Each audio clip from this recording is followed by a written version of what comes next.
పరిశుద్ధుడవగు తండ్రి, సర్వోన్నతుడగు దేవ, మీకు వందనాలనైనా. ప్రవ్వా, ఈ యొక్క విశ్రాంతి దినంన ప్రవ్వా మిమ్మల్ని ఆరాధించలాగన, మిమ్మల్ని గణపరచలాగన ఇచ్చిన అవకాశాన్ని బట్టి మీకు ఎంతో వందనాలు. ప్రవ్వా, చెప్పబడ్డ ప్రతి సాక్ష్యం తండ్రి ఆశీర్వదించండి. వారి జీవితంలో మీ కొరకు సంపూర్ణంగా సమర్పించుకొని మీ కొరకు జీవించలాగన వారిని అభిషేకించండి. ప్రతి కుటుంబాల గురించి మీ ఇక్కడ ప్రార్థిస్తున్నాం నైనా. ఇక్కడ ప్రతి కుటుంబానికి శాంతి సమాధానం కలుగును గాక. యేసు క్రీస్తు పరిశుద్ధ నామమున ఓ ప్రవ్వా, అదే రీతిగా ప్రవ్వా ఈ కుటుంబాలు చివరి వరకు మీ కొరకు ఓపికతో కనిపెట్టుకోలాగిన, రోషం కలిగి పౌరుషం కలిగి మీకు పక్షంగా నిలబడలాగిన సహాయపడండి. సైతాను శక్తులకి వ్యతిరేకంగా నిలబడాలా, గద్దించాలా ప్రవ్వా వాటిని. ఓ ప్రవ్వా వాటిని పోరాడాలా ప్రవ్వా.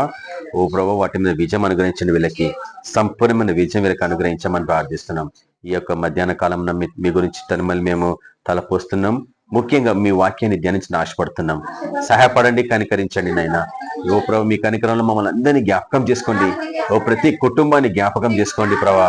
ప్రతి ఒక్కరిని మీరు జ్ఞాపకం చేసుకోండి నైనా. ప్రభా, మీరు జ్ఞాపకం చేసుకుంటే మేము మర్చిపోతాం ప్రభా. మేము మరబడ్డ వాళ్ళం అవుతాం ప్రభా. కాబట్టి కనికరించమని ప్రార్థిస్తున్నాం. మమ్మల్ని అందరినీ ఆశ్రయించండి నైనా.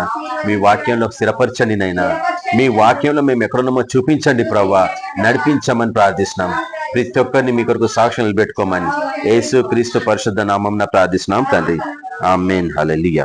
ఒకసారి అందరం హల్లెలూయా చెప్దాం. హల్లెలూయా, హల్లెలూయా. ఇంకోసారి, మరొకసారి, ఇంకొకసారి, ఇంకొకసారి. హల్లెలూయా. ఎప్పుడు నిద్ర రాదు మీకు. నిద్ర వస్తే మరోసారి అర్పిస్తా. హల్లెలూయా. సరే, మందసపు పెట్టే కదిలింపు అన్న అంశం గురించి నేను మీతో కొంతసేపు మాటలను ఆశపడుతున్నా. కొంతమందికి తెలిసి ఉంటుంది, కొంతమందికి తెలియకపోయి ఉండొచ్చు. నేను ప్రయత్నిస్తా దాని గురించి అర్థం చేయడానికి. దానికి ముందు మీకు అందరికీ ఒక చిన్న బొమ్మ చూపించాలని ఆశపడుతున్నా. నేనేం చేస్తా, ఇది ఇట్లా పంపిస్తా ఉంటాం మీకు. మీరు అందరు చూస్తూ ఉండండి. ఈ బొమ్మ చూసారు కదా, కనిపిస్తుందా మీకు? ఇట్లా పెడతా, కనిపిస్తుందా ఎవరికి అందరికి? ఇట్లా పెడతా దగ్గరికి.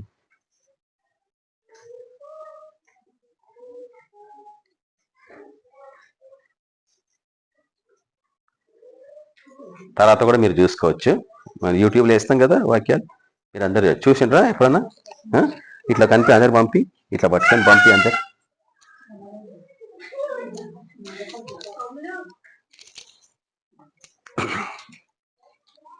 చూసిండ్రా? అసలు నిశాని ఉంది కదా మైండ్లో, మీ మైండ్లో నిశాని ఉంటుందా? చూస్తే చూడండి ఒకసారి. మీరు అందరు చూసేసినాక ఇక అప్పుడు వాక్యం స్టార్ట్ చేస్తాను నేను. చూడు హేమలత, చూసినావా?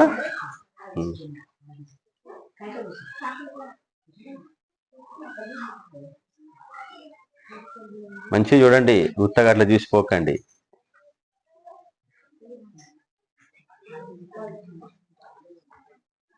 మీకు మీ ఇంట్లో పెద్ద టీవీ ఉంటే నా మొబైల్ ఫోన్ టీవీ కనెక్షన్ ఇచ్చి చూపించేవాడిని.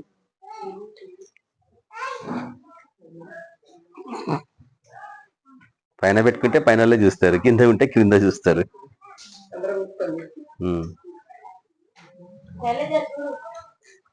మంచి చూడాలా ఇచ్చినప్పుడు కదా. సరే, మరోసారి నేను ప్రేక్షకులకి, ఆన్లైన్ ప్రేక్షకులకి ఇది కేవలం. కాబట్టి ఇప్పుడు మీరు అందరు చూసిండ్రు కదా, దీని గురించి నేను మీతో చెప్పాలని ఆశపడుతున్నా కదా. ఇదే దీని గురించి. ఇది ఏంది, బైబిల్లో ఎందుకు దీని గురించి చెప్పబడింది? ఎవరికైతే ఈరోజు వాక్యం అర్థమవుతుందో వారి జీవితంలో విశేషమైన కార్యములు. హల్లెలూయా. ఎవరి జీవితంలో ఈ వాక్యము స్థిరపరచబడుతుందో వారి జీవితంలో ఏం జరుగుతుంది? విశేషమైన కార్యములు. వారి కుటుంబంలో అంత సమృద్ధి. వారి కుటుంబంలో అంత సమృద్ధి. చెప్పండి, ఎంతమందికి ఇష్టము? చేతులు ఎత్తిండ్రు, చూడండి ఎంతమంది చేతులు ఎత్తిండ్రు. ఎవరికి ఈ వాక్యము సంపూర్ణంగా వాళ్ళ హృదయంలో స్వీకరించిన ఆశ కలిగి ఉన్నారు? ఎంతమంది? అందరా? అందరికి కావాలి కదా ఇవి. ఇందాక చూసినాం కదా ఆ చిహ్నం, ఆ బొమ్మ. ఆ బొమ్మ ఏందో ఈరోజు నేను చెప్పబోతున్నా మీకు. అర్థమవుతుందా? దాన్ని ఏమంటున్నామంటే బైబిల్లో నిర్గమకాండం నుంచి మీకు చూపిస్తా వాక్యాలు ఈరోజు. దాన్ని మందసపు పెట్టే ఏమంటారు? మందసపు మందసపు పెట్టె లేక దేవుని నిబంధన పెట్టె అని కూడా అంటాం దాన్ని. దేవుడు ఇశ్రాయేలు ప్రజలతో నిబంధన చేసుకున్నాడు. ఎంత ఈ మందసపు పెట్టె ఎవరు జాగ్రత్తగా దాన్ని భద్రపరుచుకుంటారో వారి జీవితంలో దేవుడు ఆశీర్వదిస్తాడు. తర్వాత వారి మీదకి ఎవరు వ్యతిరేకంగా వచ్చినా వాళ్ళని కాపాడతాడు. ఎన్ని వేల మంది నీకు వ్యతిరేకమైన వాళ్ళందరినీ తరిమేస్తాడు ఈ పెట్టె నీ దగ్గర ఉంటే. ఇప్పుడు అర్థమవుతుందా? కాబట్టి మీరు చూసిండ్రు ఇప్పుడు అది ఎట్లుంటుందో మందసపు పెట్టె. అయితే ఒకరోజు ప్రభు దేవుడు మోషేని పిలిచి ఈ మందసపు పెట్టెని తయారు చేయాలని చెప్పిండు. అర్థమైందా? ఇది ఎట్లుంది మీరు చూసినారు కదా, సూట్ కేసు లాగా ఉంటది కదా, మన ఇళ్ళల్లో బట్టలు పెట్టుకుంటే సూట్ కేసులు, లేకుంటే వెనకడికి అందులో అన్ని ట్రంక్ పెట్టె అనేటోళ్ళు వెనకడికి, ఇప్పుడు ఏమంటారో నాకు తెలియదు కానీ ట్రంక్ పెట్టె అనేటోళ్ళు. ఇప్పుడేమో సూట్ కేసులు, బ్రీఫ్ కేసులు, ఏమేమో పేర్లు పెట్టారు వాటికి.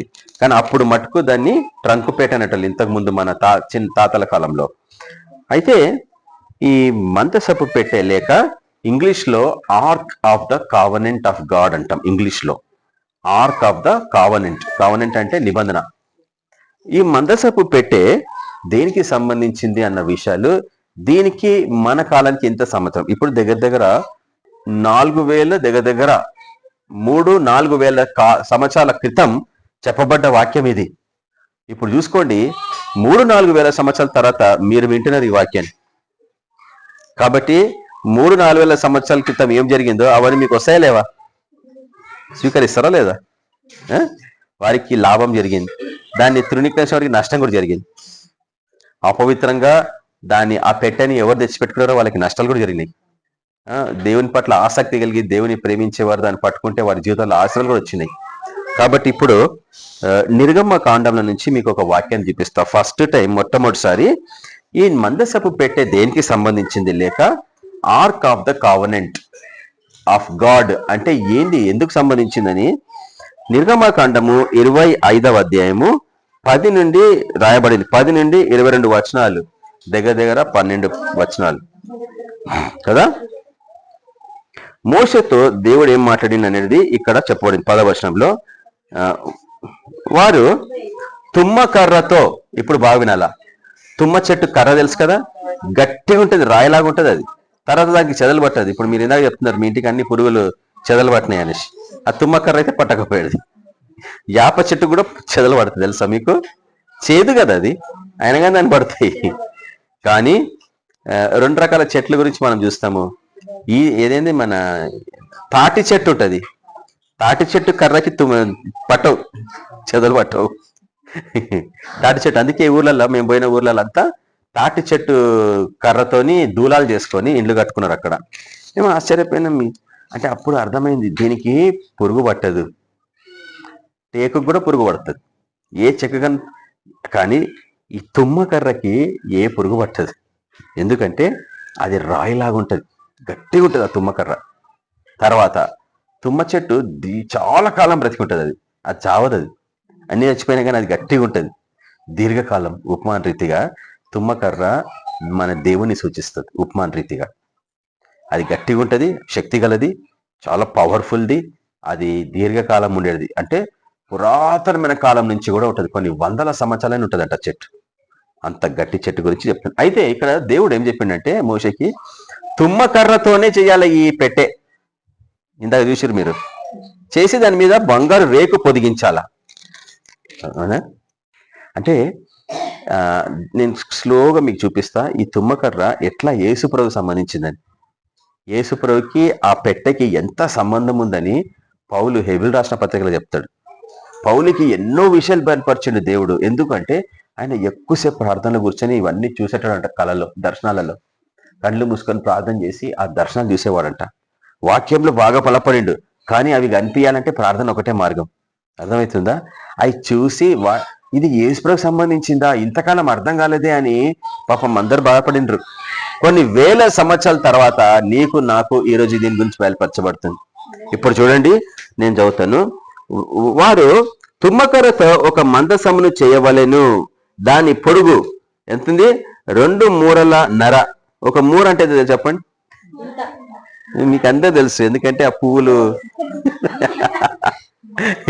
మల్లెపూలు మూర అమ్మేటోళ్ళు కదా, ఆ మూర పెట్టి ఇట్లా కత్తెర పెట్టి టక్కన, లేకుంటే బ్లేడ్ ఉంటుంది వాడి దగ్గర, పూలు అమ్మేటోళ్ళ దగ్గర బ్లేడ్ తో ఇట్లా కట్ చేసి ఇట్లా చుట్టేసి ప్యాకెట్లో వేసి ఇచ్చేస్తారు, ప్లాస్టిక్ ప్యాకెట్ల. మా చిన్న కాలంలో ఈ బాదం చెట్టు ఆకులలో చుట్టి ఇచ్చేటోడు. ఇప్పుడు ప్లాస్టిక్ ప్యాకెట్లు ఎక్కువ అయిపోయినాయి కాబట్టి అందులో వేసి ఇచ్చేస్తాడు తుమ్మక్క, అది మల్లెపూల. సో అరిటాకులో కూడా ఇస్తారు కదా. సో ఒక మూర అంటే ఎంత ఇప్పుడు అర్థమైంది మీకు. ఈ మోచేయి నుంచి ఈ మధ్య చేయి చివరి వరకు ఒక మూర. సరే, నాలంటోడికి అయితే నా చేతులు చాలా పొడుగుంటాయి. నాలంటోడు పూలు అమ్మాలంటే నాకే లాస్, మీకు లాభం, నాకే లాస్. సరే, నేను పూలు అమ్మడానికి రాలేదు ఇక్కడికి, ప్రభు యొక్క వాక్యాన్ని మీకు చూపించడానికి వచ్చిన. ఓ రీతిగా యేసుక్రీస్తు నామాన్ని నేను మీకు అమ్మడానికి వచ్చిన, ఉచితంగానే, నేను డబ్బులు తీసుకోకుండా.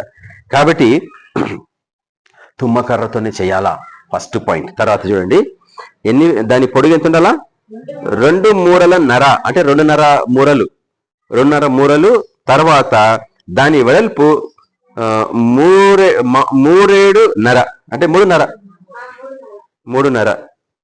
తర్వాత దాని ఎత్తు 3.5, అది కూడా ఎత్తు కూడా 3.5. సో వెడల్పు, దాని పొడుగు 2 మూరలన్నర, దాని వెడల్పు 3.5, దాని ఎత్తు 3.5. దాని మీద మేలిమి బంగారు రేకు పొదిగింపవలెను. ఇందాక చూశారు మీరు కదా, అదంతా బంగారు రేకు అన్నట్టు. దాని తర్వాత చూడండి, ఇప్పుడు నేను చదువుతుంటాను, మీరు వింటానండి. లోపలను వెలుపలను దానికి పొదిగింపవలను, ఏది? బంగారు రేకుతో. ఆ పెట్టె చుట్టూ బంగారు రేకు పోయాలా. తర్వాత లోపల కూడా దానికి బంగారు రేకు పొదిగించాలంట. దాని తర్వాత ఏమని చూడండి, దానికి 4 బంగారు, సరే, దాని మీద బంగారు జవను చుట్టూ కట్టవలను. బంగారు జవ అంటే బంగారుతో అల్లినది అన్నట్టు, అంతా జాలిలాగానా, జాలిలాగా చుట్టాల దాని పైన. తర్వాత దానికి 4 బంగారు ఉంగరములను పోత పోసి, ఒక ప్రక్కను 2 ఉంగరములు, ఎదుటి ప్రక్కను 2 ఉంగరములు ఉండునట్లు దాని 4 కాళ్లకు వాటిని వేయవలెను. తుమ్మకర్రతో మోతకర్రలను చేసి వాటికి బంగారు రేకులను పొదిగించి, వాటితో ఆ మందసపును మోయిటకు ఆ ప్రక్కల మీది ఉంగరములలో ఆ మోతకర్రలను దూర్చవలెను. ఎందుకు? ఆ 2 కర్రలు ఇటొకటి అటొకటి దూరిస్తే మోసుకొని పోవచ్చు అన్నట్టు భుజముల మీద. ఇటొక మనిషి, అటొక మనిషి, ఇటొక మనిషి, అటొక మనిషి, లేక 2 మనుషులు ఇటు, 2 మనుషులు అటు, 4 దాన్ని మోసుకపోవచ్చు అన్నట్టు. అట్లా పెట్టి తయారు చేయమన్నాడు. తర్వాత అక్కడ ఏముందంటే 16వ వచనంలో ఈ మందసపు పెట్టెలో ఏముంటుందో చూడండి. ఇది మూత, ఆ పెట్టె లోపల ఏముంటాయి? 16వ వచనం చూడండి. ఆ మందసములో నేను నీకిచ్చు శాసనములను ఉంచవలెను. ఏమన్నాడు? 10 ఆజ్ఞలు దేవుడు ఇచ్చిండు కదా మోషేకి, పలకల మీద, రాతి పలకల మీద. ఆ 2 రాతి పలకలు అందులో పెట్టాలా ఆ పెట్టె లోపల. తర్వాత చూడండి, మరియు నీవు మేలిమి బంగారుతో కరుణాపీఠము చేయవలను. దాని పొడుగు 2 మూరలన్నర, దాని వెడల్పు 3.5, మరియు 2 బంగారు కెరూబులను చేయవలను.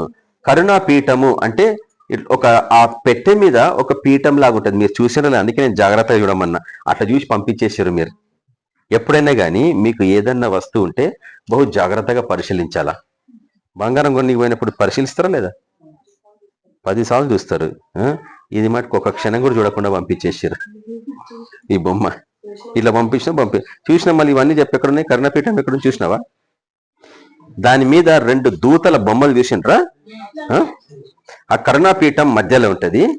ఇటొక దూత, అటొక దూత రెక్కలు దిప్పుకొని ఉన్నారు కదా. ఆ కరుణాపీఠము అనే స్థలంలో దేవుడు కలుసుకుంటాడు మనుషులని. అర్థమవుతుందా?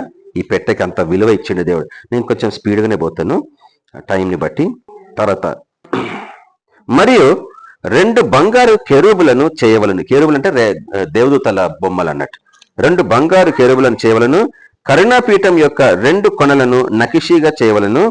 ఈ కొనను ఒక కెరూబును, ఆ కొనను ఒక కెరూబును చేయవలను. కరుణాపీఠమున దాని 2 కొనల మీద కెరూబులను దానితో ఏకాండంగా చేయవలను. ఆ కెరూబులు పైకి విప్పిన రెక్కలు గలవై కరుణాపీఠమును తమ రెక్కలతో కప్పుచుండగా వాటి ముఖములు ఒక్కటొంటికి ఎదురుగా ఉండవలెను. ఆ కెరూబుల ముఖములు కరుణాపీఠం తట్టు ఉండవలెను. నీవు ఆ కరుణాపీఠమును ఎత్తి ఆ మందసపు మీద ఉంచవలెను. నేను నీకిచ్చు శాసనములను ఆ మందసంలో ఉంచవలను. అక్కడ నేను నిన్ను కలుసుకొని కరుణాపీఠం మీద నుండి శాసనములు గల మందసపు మీద నుండి 2 కెరూబుల మధ్య నుండి నేను ఇశ్రాయేలుల నిమిత్తము మీకు ఆజ్ఞాపించే సమస్తమును నీకు తెలియచెప్పేదను. దేవుడు మనుషులతో మాట్లాడాలంటే ఆ కాలంలో ఆ పెట్టే కరుణాపీఠం దగ్గర వచ్చి దేవుడు మాట్లాడేవాడంట. అర్థమవుతుందా? కరుణాపీఠం ఎట్లుంటుందో ఇట్లా దేవదూతలు నిలబడి ఉంటే ఆ పీఠం దగ్గరకు వస్తేనే దేవుడు మాట్లాడేటోడు, లేకపోతే మాట్లాడకపోయేటోడు. అర్థమవుతుందా? దేవుడు మాట్లాడాలంటే మీ ఇంట్లో కరుణాపీఠం ఉండాలా, దేవుడు మాట్లాడాలంటే మీ చర్చిలో కరుణాపీఠం ఉండాలా, లేక మందసపు పెట్టే ఉండాలా. దేవుడు కరుణాపీఠం దగ్గరనే మనుషులతోని కలిసి మాట్లాడాలనుకుంటున్నాడు. అయితే ఇందులో ఏమేమి ఉన్నాయి అన్న విషయాన్ని మనం చూస్తున్నాం. ఇక్కడ మటుకు ఏమని చెప్పబడిందంటే కేవలము దేవుడిచ్చిన 10 ఆజ్ఞల పలకలే, రాతి పలకలు ఉన్నాయి. కానీ హెబ్రీ రాసిన పత్రిక 9వ అధ్యాయం మనం చదవండి త్వరగా. హెబ్రీ రాసిన పత్రిక 9వ అధ్యాయము 4వ వచనంలో ఏముందంటే ఎవరు చెప్పగలరు? హెబ్రీ రాసిన పత్రిక 9వ అధ్యాయము 4వ వచనం. ఎవరు స్పీడ్ గా చదివితే వాళ్ళకే చాక్లెట్స్. హెబ్రీ రాసిన పత్రిక వెనకాల ఉంటది, మొత్తం వెనకాల. అందుకే ప్రతిరోజు చూడాలా బైబుల్. అవును సార్, 9:4. హెబ్రీ రాసిన పత్రిక 9వ అధ్యాయము 4వ వచనంలో చెప్పండి ఎవరు ఏముందో. ఎవరు చదువుతారు ఫస్ట్? బంగారు రేకులతో తాపబడిన నిబంధన మందసమును ఉండేను. ఆ మందసములో ఇప్పుడు వినండి అందులో ఏమున్నాయో. ఆ మందసములో ఏమున్నాయి? మన్నా గల బంగారు ఒక పాత్ర కూడా ఉంది. అందులో 10 ఆజ్ఞలే కాకుండా ఒక పాత్ర, బంగారంతో చేయబడ్డ పాత్ర. దాంట్లో ఏముంది? మన్నా. తర్వాత చిగురించిన చేతి కర్ర, ఎండిపోయిన కర్ర ఉంటది కదా, ఈ ముసలోళ్ళు పట్టుకొని నడుస్తారు చూడు, ఆ కర్ర అన్నట్టు.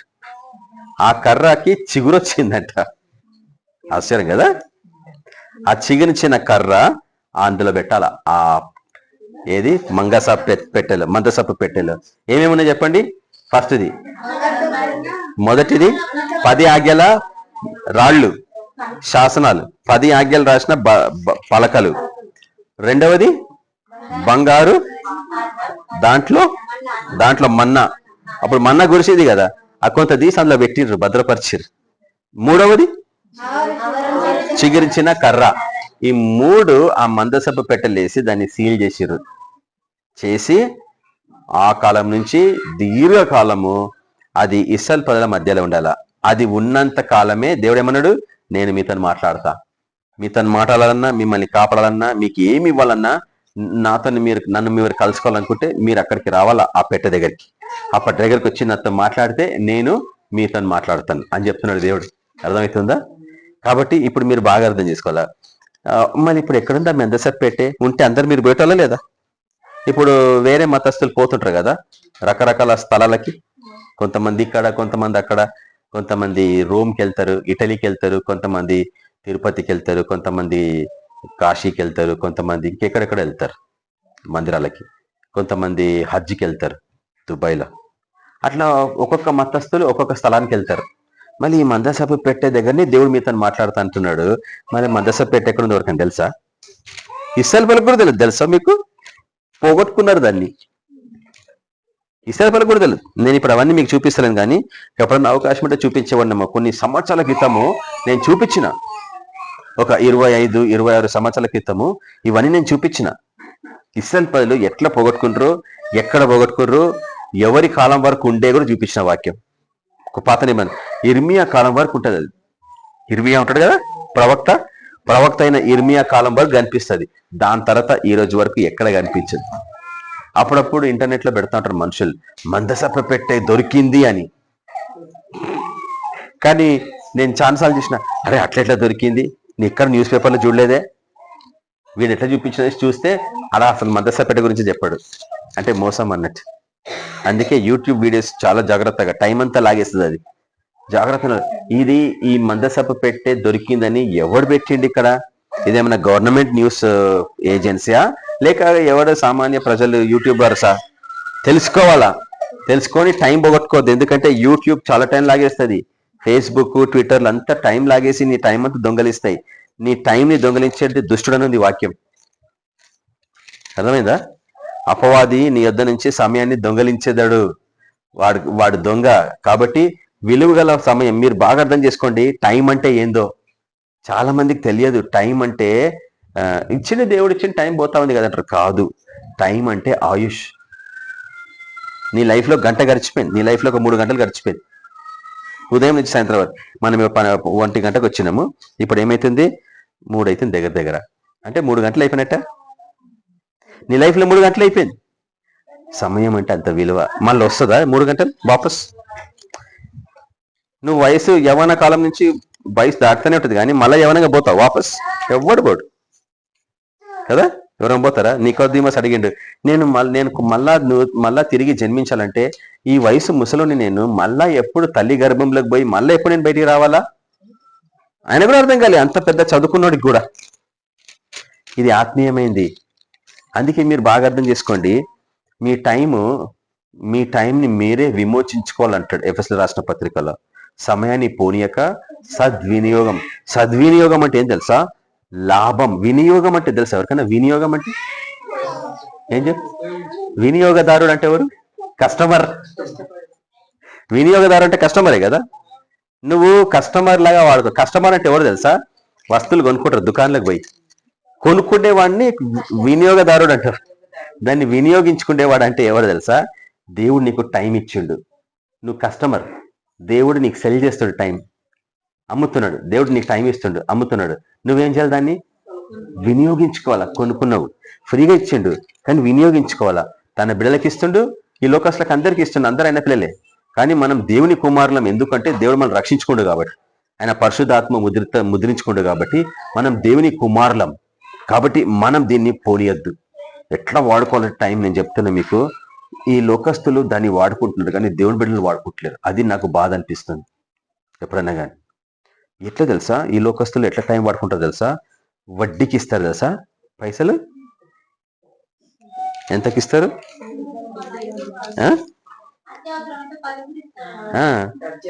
2 రూపాయల నుంచి 10 వరకు ఇస్తారు నాకు తెలుసు. 2, 3, 4. నేను నీ దగ్గరికి వెళ్ళి 2కి తీసుకుంటా, 3కి ఇంకోరికి ఇస్తా. అట్లా కూడా వాడికి తెలిసినంత తెలివి నీకు నాకు తెలియదు. వాడేం చేస్తున్నాడు? వినియోగ. నువ్వు వీనికి వినియోగ, వీడు వానికి వినియోగ. అర్థం కావట్లేదు ఇక్కడ. అర్థమవుతుందా? అట్లా ఈ లోకస్తులు టైంని వాడుకుంటున్నారు. అయితే టైము మనమేమో ఆయుష్తో పోలుస్తున్నాము, ఈ లోకస్తులు టైంని మనీతో పోలుస్తారు. మీకు అర్థమవుతుందా నేను చెప్పే మాట? ఈ లోకస్తులు టైంని మనీతో పోలుస్తారు. ఈ బ్యాంకులు, వడ్డీకి ఇచ్చేటోళ్ళు టైంని మనీతో పోలుస్తారు. అంటే మనీని టైంతో పోలుస్తారు, టైంని మనీతో పోలుస్తారు. ఎందుకంటే నెలకి వడ్డీ లేక సంవత్సరానికి వడ్డీ, అట్లా టైంతో. అంటే కాలం పోయే కొద్దీ దానికి తగినట్లు వాడు జమ చేస్తాడు పైసలు మీ దగ్గర నుంచి. వాడికి తెలుసు టైంని ఎట్లా వాడుకోవాలనో. అందుకే వాడు పొద్దున్న వచ్చింటి ముందు నిలబడతాడు. నువ్వు తల వేసుకొని పోతే రాత్రి ఎట్లా నిద్రపోయినకి వస్తాడు కదా, 11 గంటలకు వస్తాడు వాడు. వాడికి తెలిసినంత విలువ టైం నీకు నాకు తెలియదు. అందుకే మన జీవితాలు ఇట్లున్నాయి. మనం అన్యాయం చేయం. వాడు కొంచెం రఫ్గా ఉంటాడు, అన్యాయం చేస్తాడు, మోసం ఎంత చేసుకుంటాడు. వాడు చేసుకుంటే ఏముంది? మనకి సాయం ఉన్నప్పుడు వచ్చిన డబ్బు. కానీ బైబిల్లో ఉంది అప్పులు చేయొద్దని. కానీ ఈ రోజు ఎవడన్నా ఉన్నాడు అప్పులు చేయని వాడు ఇక్కడ? అంటే నువ్వు వాక్యానికి విరుద్ధమైనట్టే కదా. నేను ఇన్నిసార్లు చెప్పినా అప్పులు చేయకుండా ఎట్లా బ్రతకొచ్చు అని చెప్పినా లేదా? ఎన్నిసార్లు చెప్పినా అప్పులు చేయకుండా ఎట్లా బ్రతకాలా, దానికి విధానాలు ఏంది, బైబిల్ ఏం చెప్తుంది అని కూడా చూపించిన వాక్యాలు. వాళ్ళు ఎంతమంది పాటించారు చెప్పండి? ఎవరైనా పాటించిండ్రా? నేను పాటించినా కాబట్టి నేను ఈరోజు అప్పులు లేకుండా జాగ్రత్తగా ఉన్నాను. ఎవరైనా ఉండొచ్చు. ఎందుకు తెలుసా? నేను చూపించిన యోసేపుకు సంబంధించిన ఉపమానం ఏంది. సరే, మన వాక్యం మటుకు మందసపెట్టకు సంబంధించింది, కానీ కొన్నిసార్లు ఇటువంటి అవసరం మీకు. ఎందుకంటే పేదరికం నుంచి బయటికి ఎట్లా రావాలా, అప్పులు లేకుండా ఎట్లా బ్రతకాలా. ఎందుకంటే అప్పున్న వానికి నిద్ర ఉండదు. అప్పున్న వానికి ఎప్పుడు బాధ, ఏందో పోగొట్టుకున్న లాగా ఉంటాడు లైఫ్ అంతా. కాబట్టి అప్పులేని వాడు మంచిగా పండుకుంటాడు, నిద్ర తిన్నది కడుపుకు పడుతుంది కూడా, మంచి నిద్ర ఉంటుంది. అది అప్పు తీర్చాలా, పొద్దున్నేసి అప్పు తీర్చాలా, అప్పు వాడు వస్తాడేమో, నెల ఆరంభమైంది, వచ్చేస్తాడేమో, ఈ నిద్ర ఏడొస్తుంది నీకు. దాంతో నీ శరీరం అంతా క్షీణించిపోయి అంత బాధతో దుఃఖంతో నిండి అన్ని రోగాలే. కాబట్టి మీకు తెలవాలా ఎట్లా జమ చేయాలని. అవి నేను చూపించిన గతంలో, ఎట్లా జమ చేయాలో చూపించిన. వచ్చిన సంపాదనలో 10 భాగంలు కానుకలు, 20 భాగంలు సేవ్ చేయాలా అని చూపించిన నేను. వాక్యము నేనేదో కొత్తగా చెప్తున్నది కాదు, బైబిల్ వాక్యం ఉంది. ఆది కాండంలో అట్లా చేసిండ్రు వాళ్ళు. వాళ్ళ వచ్చిన పంటలో 7 సంవత్సరాలు సమృద్ధి గల పంట, ఆ సమృద్ధి గల పంటలో 20% దాచిపెట్టాలా, 10% కానుక. నీకు ఇంకా 70% ఉంది, 70% మీరు బ్రతకాలా. కానీ మీరు పిచ్చోళ్ళు ఏం చేస్తారు తెలుసా, మొత్తం వాడుకున్నాక నెల చివర్లో మిగులుతుంది చూడు, అది గడ్డం అనుకుంటారు, సేవ్ చేసుకుందాం అనుకుంటారు. ఏం మిగలదు నాకు తెలుసు. నేను అందుకే వచ్చిన ఫస్ట్ నెలల శాలరీ రాగానే అందులో నుంచి పక్క తీసి పెట్టేస్తా. ఇప్పుడు మాట కాదు, కొన్ని సంవత్సరాల నుంచి నేను అట్లా చేసిన కాబట్టి హైదరాబాద్ సెంటర్లో ఇల్లు కొనుక్కోగలిగినాను, 2 ఇల్లు కొనగలిగినాను, స్థలం కొనగలిగినాను, పిల్లలకి చదువుపిచ్చి బయట దేశాలకు పంపించగలిగినాను. అంత సిద్ధపరిచిన అన్ని ఆస్తులు వాళ్ళ పేర్లలో రాసేసిన. ఇప్పుడు నేను ఫ్రీ, నాకేం లేదు. వాళ్ళు కొట్టుకోరు కూడా. నేను పోయినాక నేను ఎంత త్వరగా కూడా పోను, నాకు తెలుసు. 120 ఏళ్ళు అని చెప్పిన కదా. వాళ్ళు ఎవరు కొట్టుకోకుండా నేను ఎక్కడైనా ఊర్లలో సేవ చేసుకున్నా వాళ్ళు సమాధానం ఉండలాగా వాళ్ళ ఫుల్ క్లీనప్ చేసి పడేసిన. అర్థమవుతుందా? నేను ఎక్కడి నుంచి నేర్చుకునేది, ఏ పుస్తకాల నుంచి లేదు, ఏ ఫైనాన్స్ మేనేజ్మెంట్ బుక్లకి వెళ్ళి నేర్చుకోలే, ఏ అకౌంట్స్ మేనేజ్మెంట్ బుక్లకి వెళ్ళి నేర్చుకోలే. ఈ బుక్లకి వెళ్ళి నేర్చుకున్న, ఈ బుక్ల జీవం ఉంది. ఎవడైతే దీని పుస్తకం మీద ఎక్కువ సమయం గడుపుతాడో వాడికి ఆ జీవం వచ్చేస్తుంది. బైబిల్ వాక్యం ఏమంటుంది తెలుసా, వాక్యం బయలుదేరగానే స్వస్థత కలిగాను. నీకు రోగం ఉందా, ఇదే స్వస్థత. ఇది చదవాలా, ధ్యానించాలా, ఇది చదవాలా, ధ్యానించాలా. అంటసపెట్టే తుమ్మకర్రతో ఎందుకు చేయాలా? తుమ్మకర్ర గట్టిగా ఉంటుంది, దానికి చెదలు పట్టదు, ఎన్ని సంవత్సరాలైనా గట్టిగా ఉంటుంది, దానికి మేకేసి కొట్టినా చీలదు. ఇది చాలా దీర్ఘకాలం ఉండేది, కొన్ని వేల సంవత్సరాలు కూడా ఉంటుంది తుమ్మకర్ర. ఓహో, మరి ఈ లోకంలో అంత దీర్ఘకాలంగా ఉండేది ఏంది? ఒక దేవుడు తప్ప ఎవరుంటారు? నేనే ఆదియు, నేనే అంతము, నేనే అల్ఫయు, నేనేయు ఒమేగా. అంటే మొదట్లో ఉండేవాడిని, చివరి వరకు ఉండేవాడిని నేనే, నాకు అంతమంటూ లేదు అని చెప్పినవాడు ఎవరు? యేసు ప్రభువే. నువ్వు కూడా అంతే, నీకు తెలియదు. మీరు పిచ్చోళ్ళు అనుకుంటున్నారు నేను మొన్న పుట్టిన కాలం అయిపోతుంది ఇంకా త్వరలో పోతా అని అనుకుంటున్నారు. కానే కాదు, మీరు కొన్ని వేల సంవత్సరాల నుంచి ఉన్నారు ఇక్కడ. మీ ఆత్మ కేవలం మీ శరీరం ధరించి ఈ లోకంలోకి వచ్చారు అంతే, ఒక పని కొరకు. ఆ పని ముగించేంత వరకు మీరు సావద్దు చెప్తున్నా నేను. అర్థమవుతుందా? నేను ప్రయాసపడ్డ ఈ వాక్యం అంతా వేస్ట్ కావద్దు. మీ పనులు అంటే దేవుని కొరకు. నేను మీకు ఒక సీక్రెట్ చెప్తా, దేవుడు మీకు సంపూర్ణంగా డబ్బు ఇవ్వాలంటే ఏం చేయాలను? మీ అప్పులు గిప్పులు అన్ని క్లీన్ అయిపోవాలా, మీరు ఆస్తి అంతస్తులు మస్తు సంపాదించుకొని పెద్ద పెద్ద బిల్డింగ్లు కట్టుకోవాలా, కార్లు లారీలు కూడా కొనుక్కోవాలా, ఏమన్నా చేసుకోండి తర్వాత. కానీ ఒక సీక్రెట్ ఏం తెలుసా, నేను చెప్తేనే అది అర్థం వస్తుంది మీకు, లేకుంటే రాదు. ఎందుకొరకు మీకు డబ్బులు కావాలా? పొద్దునుంచి సాయంత్రం వరకు మీరు తినేది ఎంత? సాయంత్రం వచ్చి పండుకునే స్థలం ఎంత? ఎంత స్థలము? ఇంతే స్థలం, అంతే స్థలం. దాని కొరకు ఇంతగానో ప్రయాసపడాలనా? పిచ్చోళ్ళు అన్నట్టే కదా.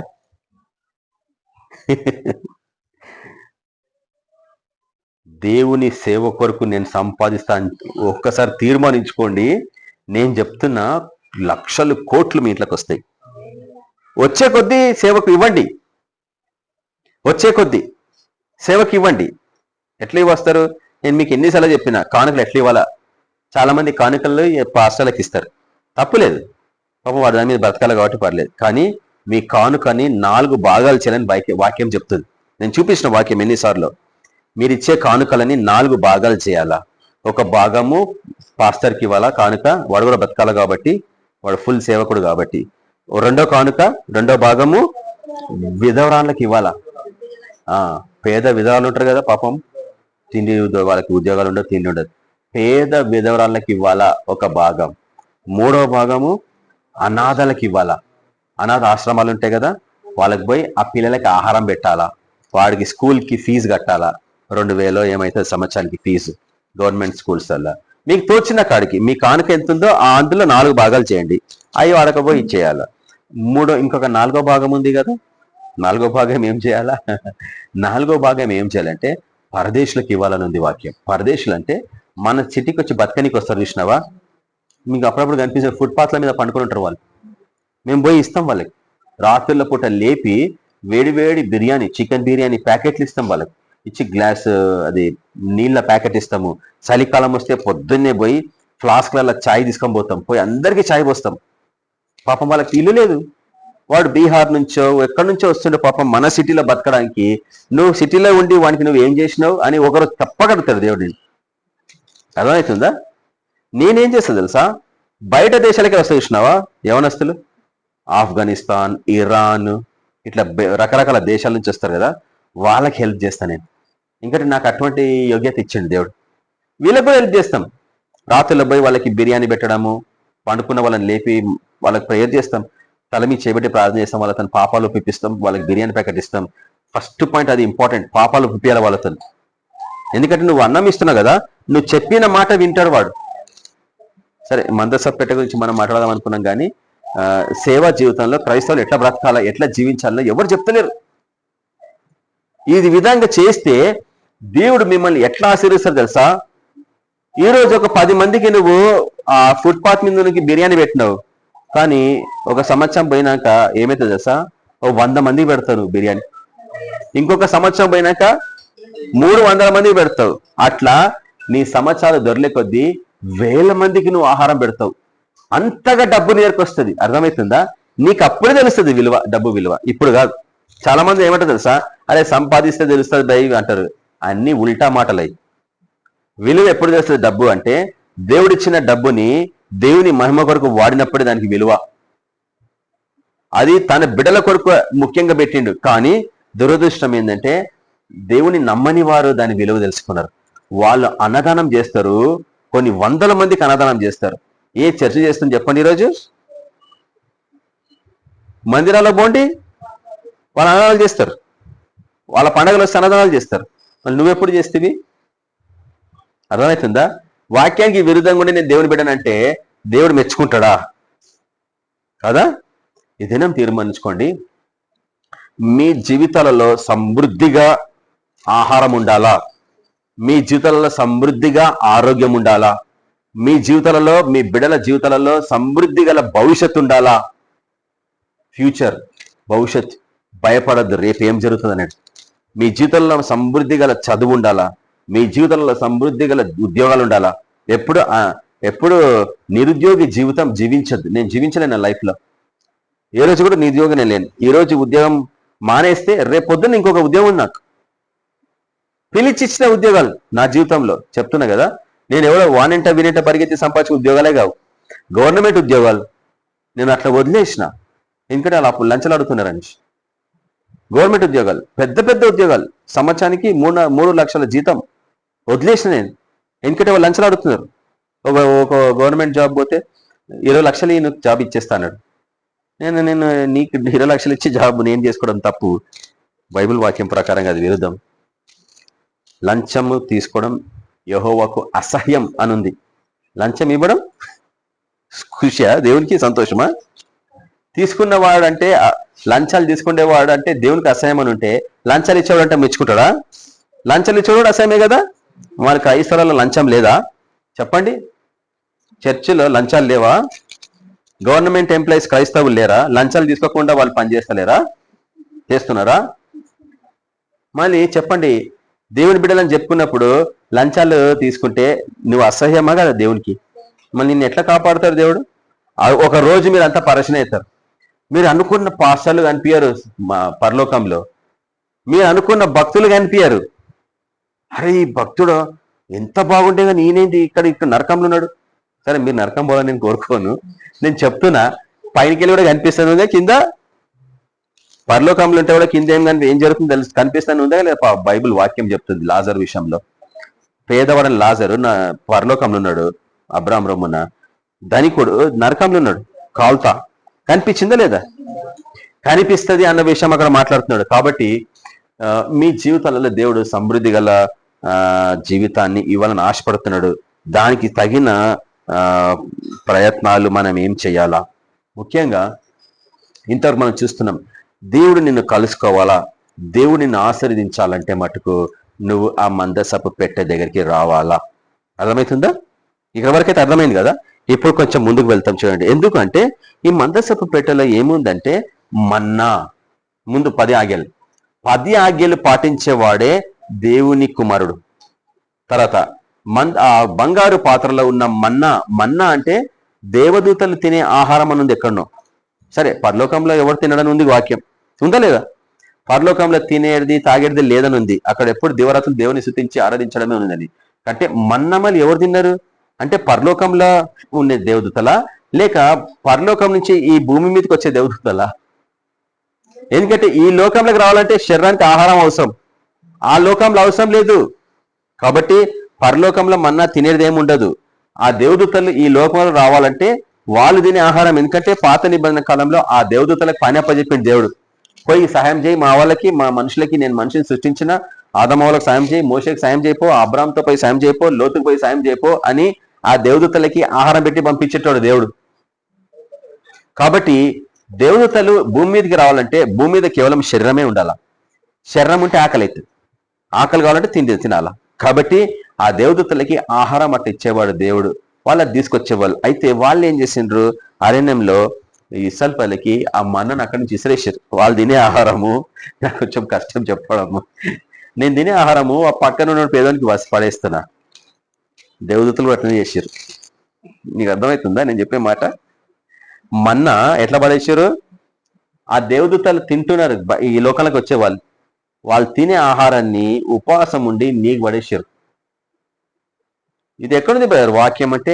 అన్ని వాక్యంలోనే చదువుతున్నావా నువ్వు? నేను ఎన్నిసార్లు ప్రూవ్ చేసిన, మీరు బైబిల్లో లేని ఎన్నో పాటిస్తున్నారు, బైబిల్లో లేనివే సత్యం అనుకుంటున్నారు. అన్ని అబద్ధాలని ఆశ్రయించిన క్రైస్తవ జీవితం ఈరోజు. ఇప్పుడు నేను ఇట్లా చెప్తేనేమో దాన్ని అబద్ధం అంటారు. కానీ నేను వాక్యాధారం చూపిస్తున్నా, పరలోకంలో తినడం అనేది ఉండదు, త్రాగడం అనేది ఉండదు అని. దివరాత్రులు హల్లెలూయా హల్లెలూయా దేవుని స్తుతించడమే ఉంటుంది అనేది. మళ్ళీ దేవదూతలు అక్కడ టైం పాస్ చేసుకుంటూ తింటున్నారా? వాళ్ళు శరీరం ధరించి రావాలి ఈ లోకంలోకి. శరీరం కావాలంటే ఆకలి ఉంటుంది కాబట్టి తినాలా. కాబట్టి ఆ మన్నా వాళ్ళ కొరకు దేవుడు పెట్టింది. ఇప్పుడు నువ్వు ఊరికి పోతుంటే నీకు టిఫిన్ కట్టిస్తారా? అంతే విధానం. నువ్వు ఊరికి పోతున్నావు అంటే నీకు టిఫిన్ కట్టిస్తారు. పొద్దున్నే పనికి పోతున్నట్టు టిఫిన్ కట్టియారా ఇంట్లో? అంతే. దేవదూతలు అక్కడి నుంచి భూమి మీదకి దిగి రావాలంటే వారికి అందరికీ టిఫిన్లు కట్టియాలా. అదే మన్నా పాత్రలు, మన్నా. అటువంటి మన్నా దేవదూతలు తిన్నారు. అంటే చరిత్రలో నిజంగా నెరవేరిందని చూపించడం కొరకు కొంత మన్నా అది కరిగిపోయేది. అది ఎట్లుందంట, ధనియాల్లాగా ఉండేది అంట. ధనియా గింజలు, కొత్తిమీర గింజలు ఎట్లుంటే తెలుసుగా మీకు? ధనియాలు తెల్లగా, ధనియాలు తెల్లగుంటే ఎట్లుంటాయి? అదే మన్నా అంటాడు అక్కడ వాక్యం. ఆ తెల్లగుండే ఆ ధనియాలు లాంటివే అవంట. అప్పుడే దంచి తీసిన నూనె ఉంటది కదా, ఆ నూనె వాసన, పచ్చి నూనె వాసన. తర్వాత అది నాలుకేం నోట్లోకి పోతే తేనెలాగా తీయగుండేదంట. అటువంటి ఆహారం దేవదూతలు తిన్నారంట ఈ లోకంలో రావాలంటే. అంటే అటువంటి స్పెషల్ ఆహారం అవసరం వచ్చింది దేవదూతలు భూమి మీదకి రావాలంటే. నీకు నాకు దేవుడు ఎంతో సమృద్ధి గల ఆహారం ఇస్తుంది కదా. కొన్ని లక్షల విధాల ఆహారాలు ఉన్నాయి. ఉత్త బియ్యమే ఉన్నాయా? ఉత్త గోధుమలే ఉన్నాయా తినడానికి? రోజంతా ఎన్నో రకాల ఆహారాలు ఇచ్చింది. మళ్ళీ అవే తినాలా మీరు? తిని శరీరాలంతా చెడగొట్టుకుంటున్నారు. శరీరం అంతా షుగర్తో నిండిపోయి షుగర్ రోగాలు రావడము, షుగర్ వస్తే బీపీ రావడము, దాని తర్వాత హార్ట్ ప్రాబ్లమ్స్, మెదడు ప్రాబ్లమ్స్, కిడ్నీ ఫెయిల్యూర్స్, ఇవన్నీ చేతులారా చేసుకుంటున్నాం మనం. దేవుడు ఎన్నో ఆహారాలు పెట్టిండు, వాటన్నిటిని పక్కకు పెట్టి ఇవే ఉదయం నుంచి సాయంత్రం వరకు అవే తింటే రోగాలు రావా? మళ్ళీ అటు ఆంధ్ర దిక్కుపోతే అందరికీ లివర్ ప్రాబ్లమ్స్, ప్రేగుల ప్రాబ్లమ్స్, లివర్ ప్రాబ్లం అంటే కాలేయం. ఎందుకంటే ఎక్కువ 3 పూటల రైస్ తినే వాళ్ళకి లివర్ ప్రాబ్లమ్స్ వస్తాయి. లివర్లో కొవ్వు పదార్థం జమ అయిపోతుంది, లివర్ ఉత్పత్తి చేయదు. అప్పుడు లివర్ ఉత్పత్తి చేయకపోతే జీర్ణం కాదు ఆహారం. లివర్ల నుంచి వచ్చే రసాయన పదార్థము ఆహారాన్ని ముక్కలు చేస్తుందని, మరి అది పనిచేయడం బంద్ అయిపోతుంది. మీరు 3 పూట్ల బియ్యం తినం, అందుకే కనీసం ఒక పూట మానేయడం నేర్చుకుందాం. దాని తర్వాత 2 పూటలు మనం నేర్చుకుందాం. మళ్ళీ ఏం తినాలా బ్రదర్ అంటారు. ఇందాక చెప్పిన కొన్ని లక్షల ఆహారాలు ఉన్నాయి. ఒక్కసారి షాప్కి పోయి చూడండి, కొన్ని వందల ఆహారాలు ఉంటాయి. రోజు మార్చి రోజు ఏదో ఒకటి తినొచ్చు కదా. మందుల మీద డబ్బులు పెట్టే బదులు, డాక్టర్లలో డబ్బులు పెట్టే బదులు, హాస్పిటల్స్ మీద డబ్బులు పెట్టే బదులు ఆహారం మీద పెట్టొచ్చు కదా. సరే, ఎందుకు చెప్తున్నాను నాకు తెలియదు, కానీ మీ ఆరోగ్యాలు మీ చేతిలోనే ఉన్నాయి. దేవుడు అంటాడు, నేను ఆల్రెడీ ముందుగానే మీకు అవన్నీ చెప్పినా మీరు పాటించగా మీ శరీరాలు జడగొట్టుకుంటున్నారు. కాబట్టి బంగారు పాత్రలో మన్నా, దాని తర్వాత చిగురించిన కర్ర, ఎండిపోయిన కర్రకి చిగుర్లు వచ్చినాయి. ఆహారం దగ్గర ఉండే చేతుల కట్ట 6 నెలల్లో తిరుగుతూ ఉంటాడు దాన్ని తీసుకొని, దానికి చిగుర్లు వచ్చినాయి. ఈ 3 యేసు ప్రభుకి సాదృశ్యం అని పౌలు జ్ఞాపకం చేస్తాడు. ఏంటంటే 10 ఆజ్ఞలు. పరలోకం నుండి దిగి వచ్చిన ఆదియందు వాక్యము దేవుని యొద్దనును, ఆ వాక్యము శరీరం ధరించి ఈ లోకంలోకి వచ్చాను అని యోహాను భక్తుడు పరిచయం చేస్తున్నాడు యేసు ప్రభుని. కాబట్టి ఈ ఆజ్ఞలు, వాక్యాలు యేసు ప్రభుకే సాదృశ్యం, ఆయననే వాక్యం. తర్వాత మన్నా, పరలోకం నుండి దిగి వచ్చిన జీవ ఆహారమును నేనే, నా ఆహారం తిన్నవాడు, నన్ను తిన్నవాడు ఎప్పటికీ కూడా చావడు. అందుకే బల్లకి ప్రాధాన్యత ఇస్తాం మనం. బల్లలో పాల్పొందిన వాడికి ఏ కోవిడ్ రోగాలు రావు. నేను చెప్పేస్తున్నా, మీకు కోవిడ్ రోగాలు వస్తున్నాయంటే మీరు బలలో పాల్పొందలేదు, లేక అయోగ్యతతో పాల్పొందిన వారే, అంతే. చాలా మంది అరే పిచ్చోడు, ఏం పిచ్చి మాటలు మాట్లాడుతున్నట్టు, ఒకసారి వచ్చి నాతో మాట్లాడమని, నా బ్యాక్గ్రౌండ్ ఏదో వాళ్ళకి తెలుస్తుంది. ఎవరికైనా అయితే ఎవడో చెప్తాడు ఈ వాక్యాలు అంటారు. ప్రభురాత్రి భోజనంలో యోగ్యతతో పాల్పొందిన వాడికి ఏ రోగము రాదు. COVID-19 ఎన్ని వర్షన్స్ అన్నారు, అని వర్షన్ 1, వర్షన్ 2, వర్షన్ 3, ఇప్పుడు వర్షన్ 4 అంటున్నారు. 4వ రకము కోవిడ్ అంటున్నారు. భయపెడుతుంది ఈ లోకం. కానీ యేసు ప్రభులో నిజంగా నువ్వు సంపూర్ణంగా విశ్వాసంలో ఉన్నప్పుడు నువ్వు దాన్ని అనుమానించవు, భయపడవు. అది ఒక జీవి, అదొక దురాత్మ. నువ్వు మాట్లాడితే అది వింటది. నీకు అధికారం ఉందా? అది దయ్యంతో మాట్లాడే అధికారం నీకు ఉంటే అది నీ దగ్గరికి రాదు. అరే వీడా, దూరం పారిపోతుంది అది. మళ్ళీ నీకు అధికారం రాదంటే నువ్వు అంతా ప్రార్థనలు ఉన్నావా? నేను ఒక విషయం చెప్పాలన్నా, నాకు మొన్న ఒక దేవుడు మాట్లాడుతున్నప్పుడు బయలుపరిచింది. ఏంటంటే, దేవుడు నిన్ను ఉన్నత స్థితికి లేవనెత్తాలా. మీరు అనుకుంటారు ఉన్నత స్థితి అంటే డబ్బులా, ఈ హోదానా? కాదు. ఆత్మీయ జీవితంలో నిన్ను ఒక అధికారిగా చేయాలా. నువ్వు నిలబడితే మంత్రాలు భయపడిపోతాయి. నాకు తెలుసు, నేను ఎక్కడ అడుగు పెడితే మంత్రగాళ్ళు ఎక్కడున్నో తెలిసిపోతుంది. నాకు మంత్రగత్తెలు ఎక్కడో నాకు తెలిసిపోతుంది. నేను ఎక్కడన్నా ఊరలకు పోతే ఆడు అడుగు పెట్టినట్టే ఆ రాత్రి నాకు తెలిసిపోతుంది ఇక్కడ మంత్రగాడు ఉన్నాడు అనేసి, ఎవడో. మళ్ళీ అటువంటి స్థితిలోకి మీరు ఎప్పుడు ఎదుగుతారు చెప్పండి? ఇన్ని సంవత్సరాలు అయినా కానీ మీరు ఎక్కడన్నా పోతే మంత్రగాళ్ళ జిల్లాలో వీడు ఒకడు ఓడొచ్చిండు, నేను పంపించే మంత్రాలను అన్నింటినీ వీడు తరుము కొడుతున్నాడు, వాడిని తెలుసు. నీకు కూడా తెలిసిపోతుంది, నేను వచ్చిన స్థలంలో ఓ మంత్రగత్తె ఉంది ఈ ఏరియాలో, ఒక మంత్రగాడు ఈ ఏరియాలో, వాడు నన్ను తరమనికి ప్రయత్నిస్తున్నాడు అని నాకు తెలిసిపోతుంది. నేనే ఉల్టావని ధర్మనికి వచ్చిన ఇక్కడికి, అందుకే పంపించింది నన్ను దేవుడు. కాబట్టి నువ్వు ఆ లెవెల్కి ఎదగాల అంటే నీ ప్రార్థన జీవితంలో ఎంత పవర్ ఉండాలా. అందుకే నీకు మందసపెట్టేది రావడం నేర్చుకోవాలా. ప్రభుతో మాట్లాడాలా, ప్రభు నీతో మాట్లాడాలంటే మందసపెట్టే దగ్గర నువ్వు రావాలా. యేసు ప్రభుకి సాదృశ్యం ఈ మందసపెట్టే. యెషయా భక్తుడు అంటాడు, ఈయన యేసు ప్రభువే ఆ చిగురించిన కర్ర, యేసు ప్రభువే ఆ మన్నా అని పౌలు అంటాడు. కాబట్టి ఈ సంపూర్ణంగా ఈ మందసపు పెట్టెని చూసినప్పుడల్లా దాంట్లో ఉన్న ప్రతి ఉపకరణము, ప్రతి గుణగణము యేసు ప్రభుకే సాదృశ్యం. బంగారము యేసు ప్రభుకే సాదృశ్యం. తుమ్మకర్ర పురాతనమైన తండ్రికి సాదృశ్యం. యేసు ప్రభువే తండ్రి అంటాడు యెషయా భక్తుడు. ప్రతిదీ యేసు ప్రభుకే సాదృశ్యము, అందులో ఉండేది అన్ని. కాబట్టి యేసు ప్రభు మందసపు పెట్టే ఆ రోజులలో కొంతమంది ఇళ్ళలో ఉండే, అది త్వరగా చూపించేసి ఇంకా వాక్యాన్ని క్లోజ్ చేస్తాను. కానీ ఈరోజు యేసు ప్రభువే ఆ మందసపు పెట్టెకి నిజ స్వరూపం. మందసపు పెట్టే యేసు ప్రభు యొక్క నీడ మనం పుట్టక ముందు. కానీ ఈరోజు మందసపు పెట్టే అది నీడ అయితే ఆ నీడ నిజ స్వరూపమే యేసు ప్రభు. యేసు ప్రభు నీ సన్నిధిలో ఉంటే, నీ ఇంట్లో ఉంటే ఆయనతో మాట్లాడతాడు. యేసు ప్రభు నీ ఇంట్లో ఉంటే ఆయన నీ స్వరం వింటాడు, నువ్వు ఆయన స్వరం వింటావు. అని నీతో మాట్లాడతాడు. నీ జీవితం రావాల్సిన మేలని ఆయన అనుగ్రహిస్తూ ఉంటాడు. మరి అటువంటి స్థితి రావాలంటే మీ ఇంటికి మందస పెట్టే రావాలా? అటువంటి స్థితి కావాలంటే మీ ఇంటికి యేసుప్రభు రావాలా? మీ ఇంటికి యేసుప్రభు రావాలంటే మీరు ఏం చేయాలా? అవి నేను కొన్ని విషయాలు మీకు త్వరగా చూపించేస్తాను. అయితే ముఖ్యంగా ఈ మందసపు పెట్టే కదులుట అన్న అంశం గురించి మనం మాట్లాడుతున్నాం. అంటే అది ఒక స్థలం నుంచి ఇంకో స్థలానికి పోతా ఉంది గతంలో, చరిత్రలో. ఆయన త్వరగా చూపించి ఏమైందో చూపిస్తా. చూడండి ఒకసారి. సంఖ్యాకాండము మనం చదవండి త్వరగా. సంఖ్యాకాండము 10వ అధ్యాయము 23వ వచనం నుంచి ఎవరన్నా త్వరగా. సంఖ్యాకాండము 10వ అధ్యాయము 23వ వచనం స్పీడ్ గా చదవండి ఎవరన్నా. ఎవరు? పెదసూరు కుమారుడైన గమలీయేలు మనిషియేలు గోత్ర సైన్యములకు అధిపతి గిద్యోను కుమారుడైన అబిదాను బెన్యామీనుల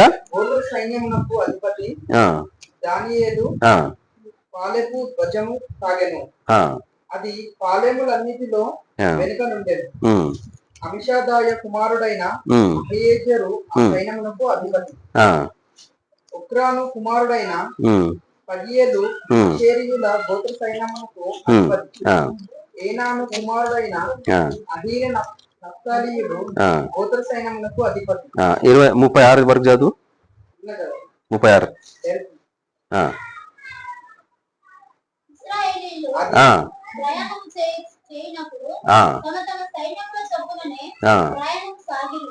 తర్వాత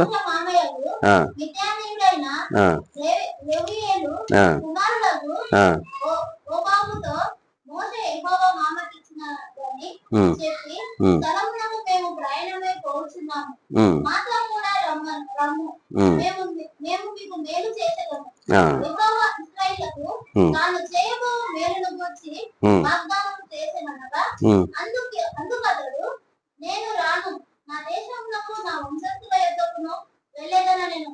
అందుకు మోషే, నీవు దయచేసి మమ్మను విడువకుము. ఎట్లనగా ఈ అరణ్యమందు మేము దిగవలసిన స్థలములు నీకు తెలిసి ఉన్నవి. నీవు మాకు కన్నువలే ఉండువు. మరియు నీవు మాతో కూడా వచ్చిన ఎడల యెహోవా మాకు ఏ మేలు చేయునో ఆ మేలును బట్టి మేము నీకు మేలు చేసేద్దామనెను.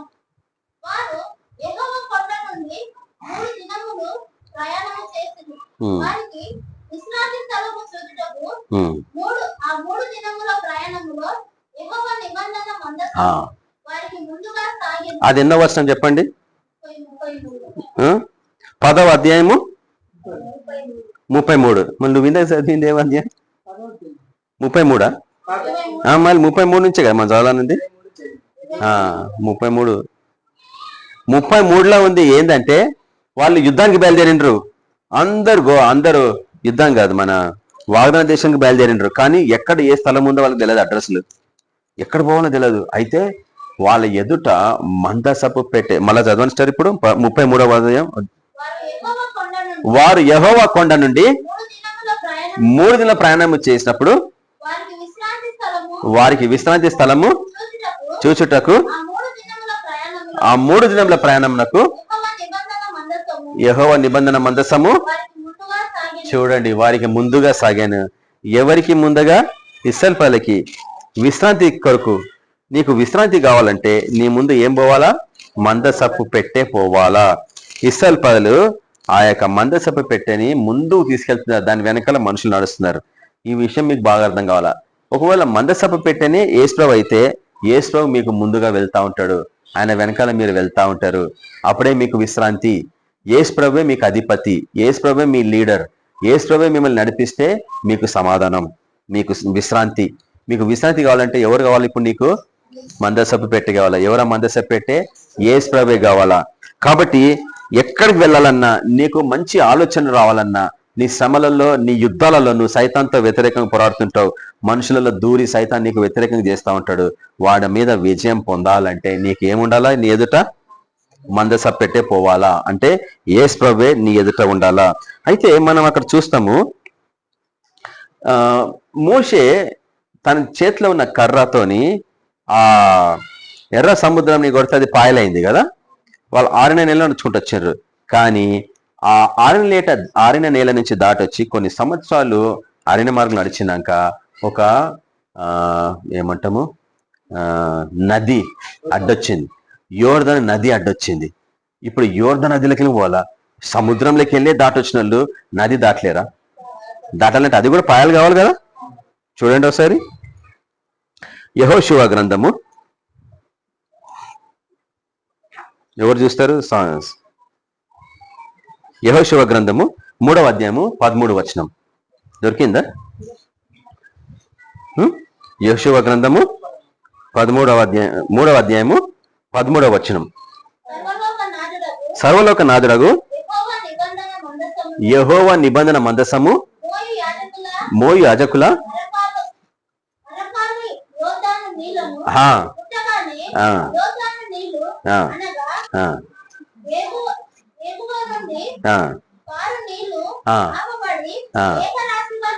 చూడండి అక్కడ ఏం జరిగింది?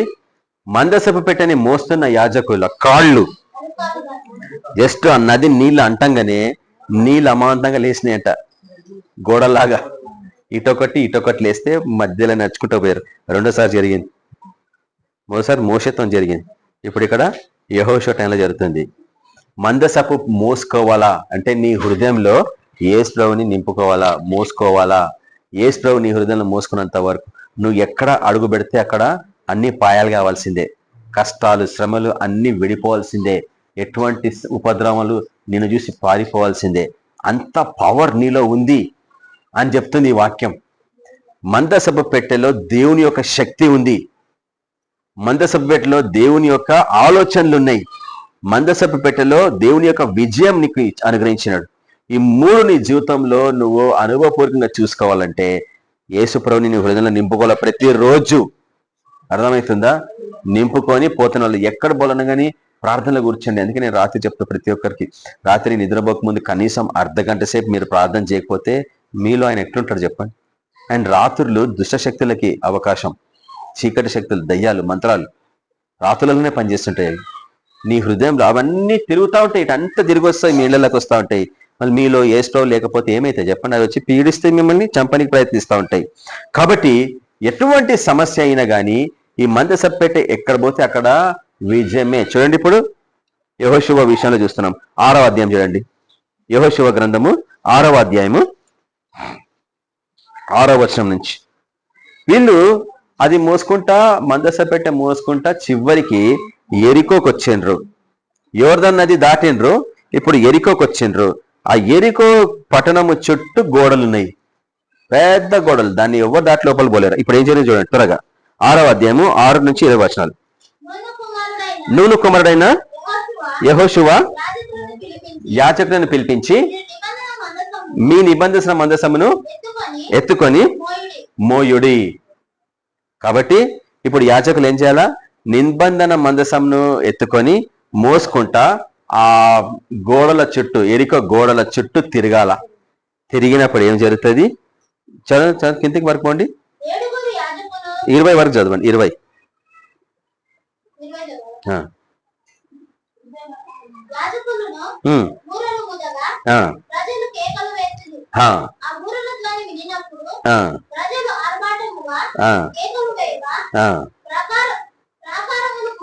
చూడండి. చివరికి మందసపు పెట్టెని మోసుకుంటా యాజకులు పోతున్నారు, పెద్దగా అరుస్తున్నారు, గంభీరంగా అరుస్తున్నారు. ఈ రహస్యం నేను మీకు ఈరోజు మీకు చెప్తున్నా. నీ సమస్యల నుంచి నువ్వు విడుదల పొందాలంటే గట్టిగా ప్రార్థన చేయడం నేర్చుకోవాలా, గొంతు విప్పి ప్రార్థన చేయడం నేర్చుకోవాలా. నీకు ఇంకా భాషల వరం ఉంటే గొంతు విప్పి భాషలలో అరవడం నేర్చుకోవాలా. మీకు సీక్రెట్ చెప్తున్నా నేను. మీ సమస్యల నుంచి, మీ కష్టాల నుంచి మీరు విజయం పొందాలంటే చాలా మంది అనొచ్చు, అంటే నువ్వు సన్నగా మాట్లాడితే వినడా అంటే, మళ్ళీ వాళ్ళు విన్నారు, వాళ్ళు సన్నగా మాట్లాడినరా? వాళ్ళు పెద్దగా కేకలు వేసిండ్రు, బూరలు ఊదిండ్రు. నువ్వు అట్లా సింహం లాగా అరవడం నేర్చుకోవాలా, సింహాల్లాగా అరవడం నేర్చుకోవాలి మీ ప్రార్థనలో. మీరు ఎప్పుడైనా గమనించిండ్రా? ప్రవచనం వచ్చేటప్పుడు మన సిస్టర్లకు వస్తుంటారు ప్రవచనాలు రాకముందు ఎట్లా అరుస్తారు? మొత్తం ఇదంతా అదరదా? ఓ పెద్ద ఆ బూర ఊదినట్టు అనిపించదా? అంత పెద్ద శబ్దం ఉంటుంది. యేసు శబ్దం అట్లుంటది. మళ్ళీ ఆయన బిడ్డలం మనం పుస్ ప్రార్థన చేస్తాను, అర్థం ఉందా? గట్టిగా చేయడం నేర్చుకోవాలా ప్రార్థన. నీ సమస్య నుంచి నువ్వు విజయం పొందాలా. నీ చుట్టూన్న ఎరుకో గోడలు కూలాలా అంటే నీ ప్రార్థన ఎట్లుండాలా? మందసప్పు ఉండాలా, నీ హృదయంలో మందసప్పు ఎట్లుండాలా? ఏసులో ఉండాలా. తర్వాత నువ్వు ఆ చుట్టూ పోయినప్పుడు నువ్వు ఎక్కడ అడుగుపెట్టి పెద్దగా ప్రార్థన చేస్తే ఆ గోడలు కూలిపోవాల్సిందే. నీకు వ్యతిరేకంగా ఎవరు నిలబడ్డా వాడు పారిపోవాల్సిందే. నీ శబ్దంకి, నీ అరుపుకి, నీ ప్రార్థనకి నువ్వు ఆర్తనాదాలు పెడుతుంటే నీ హృదయ అంతరంగంలోకి వెళ్ళి ప్రార్థన వస్తే దుష్టశక్తులు పారిపోతాయి. అరే ఇదేం సౌండ్ రా! ఇప్పుడు మీకు పెద్ద స్పీకర్లకి వెళ్ళి సౌండ్ వస్తే ఎట్లుంటే చెవులు అదురుతాయి లేవా? ఎంత తరిగిడికి వెళ్ళిపోవడం అనిపిస్తా లేదా? తగ్గించి అంటారు. ఆడు తగ్గియాడు. ఇక్కడ కూర్చున్న వాళ్ళు వెనకాల పోయి కూర్చుంటారు, వెనకాల కూర్చుంటారు. ఇదే విషయం. మీ ప్రార్థనలు అటు ఆత్మీయ ప్రపంచంలో అంత పెద్ద శబ్దాల్లాగుంటాయి. ఆ శబ్దాలకి దుష్ట ఆత్మలు గజగజ వణుకుతా ఉంటాయి. ఇదేం ప్రార్థన, ఇదేం శబ్దం రా, మేము భరించలేకపోతున్నామని పరిగెత్తిపోతాయి. అర్థమవుతుందా? ఎటువంటి మంత్రశక్తులు, ఎటువంటి దుష్టశక్తులు పారిపోవాలంటే ఈ రహస్యం మీరు తెలుసుకోండి. ఈరోజు ఎరికో పట్టణానికి సంబంధించిన విషయం ఇది. యెహోషువ వాళ్ళకి చెప్పిండు, దేవుడు వాళ్ళకి అతనికి బయలుపరిచింది. మీరు పెద్దగా అరవడం నేర్చుకోండి. మీ ప్రార్థనలో, మీ ప్రార్థన అరుపులకి దుష్ట శక్తులు పారిపోతాయి. గోడలు, పెద్ద పెద్ద గోడలు కూలిపోయినట్లు మనం చూస్తాం. ఎవరు గుణపాలు పెట్టి తవ్వింది లేదు, ఏ జేసీబీలు తీసుకొచ్చి తవ్వింది లేదు ఆ రోజులలో. జస్ట్ నీ ప్రార్థన, నువ్వు కేకలు వేసి ప్రార్థన చేస్తుంటే అవి కూలిపోయినాయి. కానీ కండిషన్ ఏం తెలుసా? నీ ఎదుట మందసపు పెట్టే ఉండాలా. కొన్నిసార్లు ఎంత ఏడ్చినా, ఎంత ప్రార్థన చేసినా నీకు ఏం జవాబు రాదు. ఎందుకు తెలుసా? నీ దగ్గర మందసపు పెట్టే లేదేమో, అంటే యేసులో లేడేమో. యేసులో లేకుండా నువ్వు ఎంత అర్చినా నీ ప్రార్థన వినడు అన్నట్టు. అందుకే ప్రార్థన చేయకముందు యేసుని ఆహ్వానించాలా. ప్రవ్వా నా హృదయలకు రా, ప్రవ్వా పరిశుద్ధాత్మ దేవ నా హృదయలకు రా అని నువ్వు ఆహ్వానించాలా. అందుకే స్తుతించాలా, గణపరచాలా. హల్లెలూయా హల్లెలూయా హల్లెలూయా. దేవ వందనాలు, నేను కృతజ్ఞతలు తండ్రి. నిన్ను రక్షించుకున్నది నీకు వందనాలు ప్రవ్వా. నన్ను బిడగా చేసుకున్నది నీకు వందనాలు ప్రభా. నన్ను దేవుని కుమారుగా చేసుకున్నది నీకు వందనాలు ప్రభా. నీ పరిశుద్ధాత్మ అభిషేకం ఇష్టం నీకు వందనాలనైనా అని ఫస్ట్ స్తుతించాలా. అప్పుడు ఆయన రావడం స్టార్ట్ అవుతుంది. నీ హృదయం సిద్ధపడుతూ ఉంటుంది. నీ హృదయం సిద్ధపడినాక ఆయన వచ్చి బస చేస్తాడు. అప్పుడు ప్రార్థన చేయండి. ఎందుకు జవాబు రాదు? అప్పుడు ప్రార్థన ఎట్లుంటుంది తెలుసా? నేను కూడా చూస్తా, ప్రతిరోజు ఒక కనీసం 45 నిమిషాలు పొద్దున లేసి ప్రార్థన చేస్తా. కొన్నిసార్లు గంటన్నర కూడా చేసుకుంటా. నేను ఎంతసేపు ప్రార్థన చేస్తుంటాను, ఇంకా రాడు పరిశుధాత్ముడు, ఇంకా రాడు. లైట్గా టచ్ చేసిపోతుంటాడు. కానీ ఇంకొక 40 నిమిషాలకి అయిపోతుందంటే అప్పుడు దిగొస్తాడు నా మీద. అప్పుడు ఎట్లా కొట్టుకుంటుందంటే శరీరము అంతగా కొట్టుకుంటుంది. అప్పటి వరకు అట్లా టచ్ చేసినట్లే ఉంటుంది ఆత్మ. కానీ ఎప్పుడైతే ఆ 45 నిమిషాలు ముగించే దశకి దిగొస్తాడు పరిశుధాత్ముడు, నిజంగా గాల్లోకి ఎగిరినట్లే ఉంటుంది నా పరిస్థితి. మొత్తం శరీరం ఇట్లా లేస్తుంది, కొట్టుకుంటుంటుంది. సంపూర్ణంగా దిగేస్తాడు పరిశుధాత్ముడు నా హృదయానికి. అప్పుడు నేను నా ప్రార్థన రిలీజ్ చేస్తాను. నాకు తెలిసిపోతుంది ఇప్పుడు నేను ప్రార్థన చేస్తాను. ఎవరి కొరకు ప్రార్థన చేయాలి అన్ని గుర్తుపెట్టుకొని టక అప్పుడు ప్రార్థన చేస్తా. విజయం స్టార్ట్. అందరు సాక్షులు చెప్పడం స్టార్ట్. అర్థమవుతుందా? ఇవి మీరు నేర్చుకోవాలా. పాస్టర్స్ చెప్పరు. వాళ్ళకి అనుభవం ఉంటే చెప్పచ్చు. వాళ్ళకి అనుభవం కూడా లేనప్పుడు ఏం చెప్తారు? చెప్పరు. ఎందుకంటే గంట సేపు కూడా ప్రార్థన చేయని వాళ్ళు ఉన్నారు చాలా మంది సేవకులు. కానీ మన కండిషన్ ఏం తెలుసా? సామాన్య ప్రజలు మీలాంటి వాళ్ళు రోజుకి గంట సేపు లేకపోతే 2 గంటలు చెప్పిన నేను. కనీసం గంట సేపు చేయండి, వారానికి 2 గంటలైనా చేయండి. అంటే ఏదో ఒక రోజు 2 గంటలు చేయండి, ఉత్తప్పుడు 45 నిమిషాలు చేయండి. మీకు హాలిడే ఏం లేదు, పని లేనప్పుడు రోజు 2 గంటలు చేయండి. నేను చెప్తున్నా, మీరు దేవదూతలను చూస్తారు. మీరు పరలోక దర్శనం పోయి చూస్తారు, పరలోక యాత్ర చేస్తారు. అక్కడ పోయి గొప్ప గొప్ప భక్తులతో మాట్లాడొస్తారు. వాళ్ళు ఏమో చెప్తారు మీకు, మీ శరీరానికి అర్థం కావు, మీ ఆత్మకు అర్థమైతాయి. మీరు కిందికి దిగొచ్చినాక మీరు పనులు స్టార్ట్ చేస్తారు. అప్పుడు దేవుడు విజయం ఇస్తుంటాడు. ఇవన్నీ ఏం తెలుసా? దేవుని పని కొరికే నిన్ను వాడుకుంటాడు. డబ్బులు నీకు ఇచ్చేది కూడా దేవుని పని కొరికే. నువ్వేదో ధీమాగా రాజుల్లాగా ఆనందించి జీవించేది కాదు. డబ్బులు ఎందుకు ఇస్తాడంటే ఆయన పని కొరికే.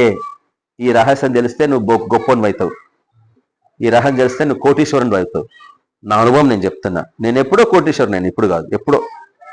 ఆయన మీ దగ్గరికి ఎందుకు వచ్చింది టైం పెడుతున్నా చెప్పండి. అసలు కోటీశ్వరుడు వస్తాడు ఇట్లా ఇన్ని గంటలు మీ దగ్గర సమయం గడుపుతాడు. వాడు ఈ 3 గంటలు ఇంకెన్ని కోట్లు సంపాదించుకోవాలను, ఎన్ని లక్షలు సంపాదించుకోవాలను. కానీ ఈ సీక్రెట్ నేను చెప్తున్నా మీకు, ఎందుకంటే అనుభవపూర్వకంగా తెలుసుకున్నా కాబట్టి. ఇవి చెప్పేది లేదు, ఎందుకంటే నువ్వు కోటీశ్వరుని అయితే కదా చెప్పడానికి ఈ విధానాలు. అందుకే సేవ జీవితంలో బలైనది ఇదే. ఎందుకు డబ్బులు సంపాదించుకుంటామంటే ఇండ్లు కట్టుకొని కాదు, కార్లు కట్టుకొని తినడానికి కాదు.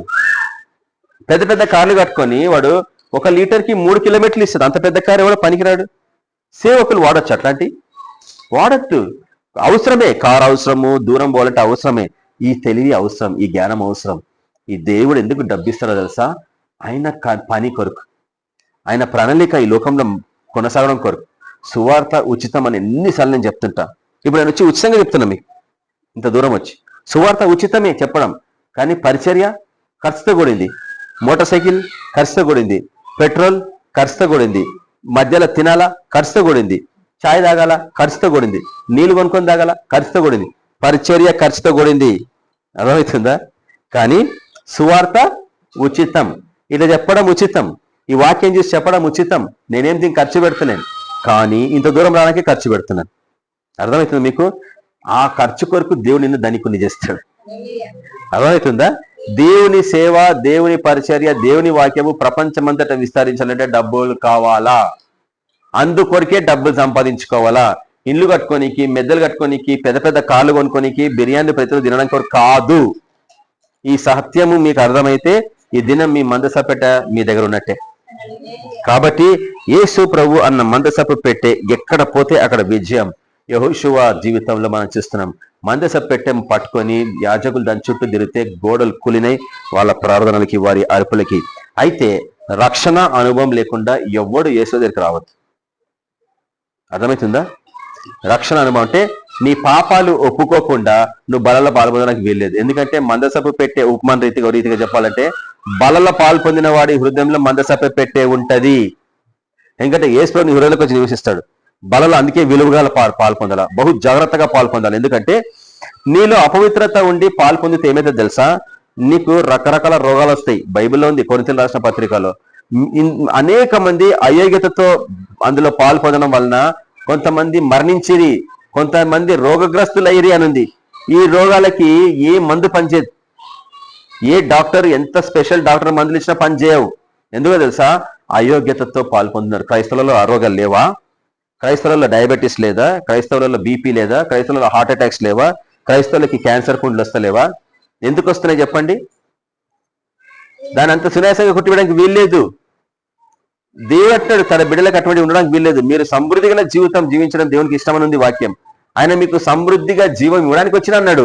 మళ్ళీ ఎక్కడ ఉంది చెప్పండి సమృద్ధి? అన్ని రోగాలు, అన్ని దుఃఖాలు, అన్ని బాధలు, అన్ని ఏడుపులు, నొప్పులు అవే. ఎప్పుడు వీటి నుంచి విడుదల పొందుతారు? నిజంగా నీ హృదయంలో మందసభ పెట్టే ఉంటే కార్యాలు జరుగుతాయి. ఆయన విడుదల నీకు ఇస్తా ఉంటాడు. కాబట్టి ఇక్కడ మనము ఇంకొంచెం సేపటి నేను వాక్యాన్ని ముగిస్తున్నా. ఫిలిస్తీన్ల దగ్గరికి ఈ మందసభ పెట్టే పోతే వాళ్ళని పట్టుకున్నారు. పట్టుకుంటే వాళ్ళకి అందరికి పెద్ద పెద్ద క్యాన్సర్ గడ్డలైన బాడీలో ఉంది కదా. చూడండి ఒకసారి మొదటి సమూయేలు గ్రంథం 5వ అధ్యాయం చదవండి ఎవరన్నా. మొదటి సమూయేలు గ్రంథం 5వ అధ్యాయం మొదటి వచనం చదవండి. మొదటి సమూయేలు గ్రంథము 7వ అధ్యాయము 5వ అధ్యాయము మొదటి వచనం చదవండి ఫస్ట్, తర్వాత చూద్దాం.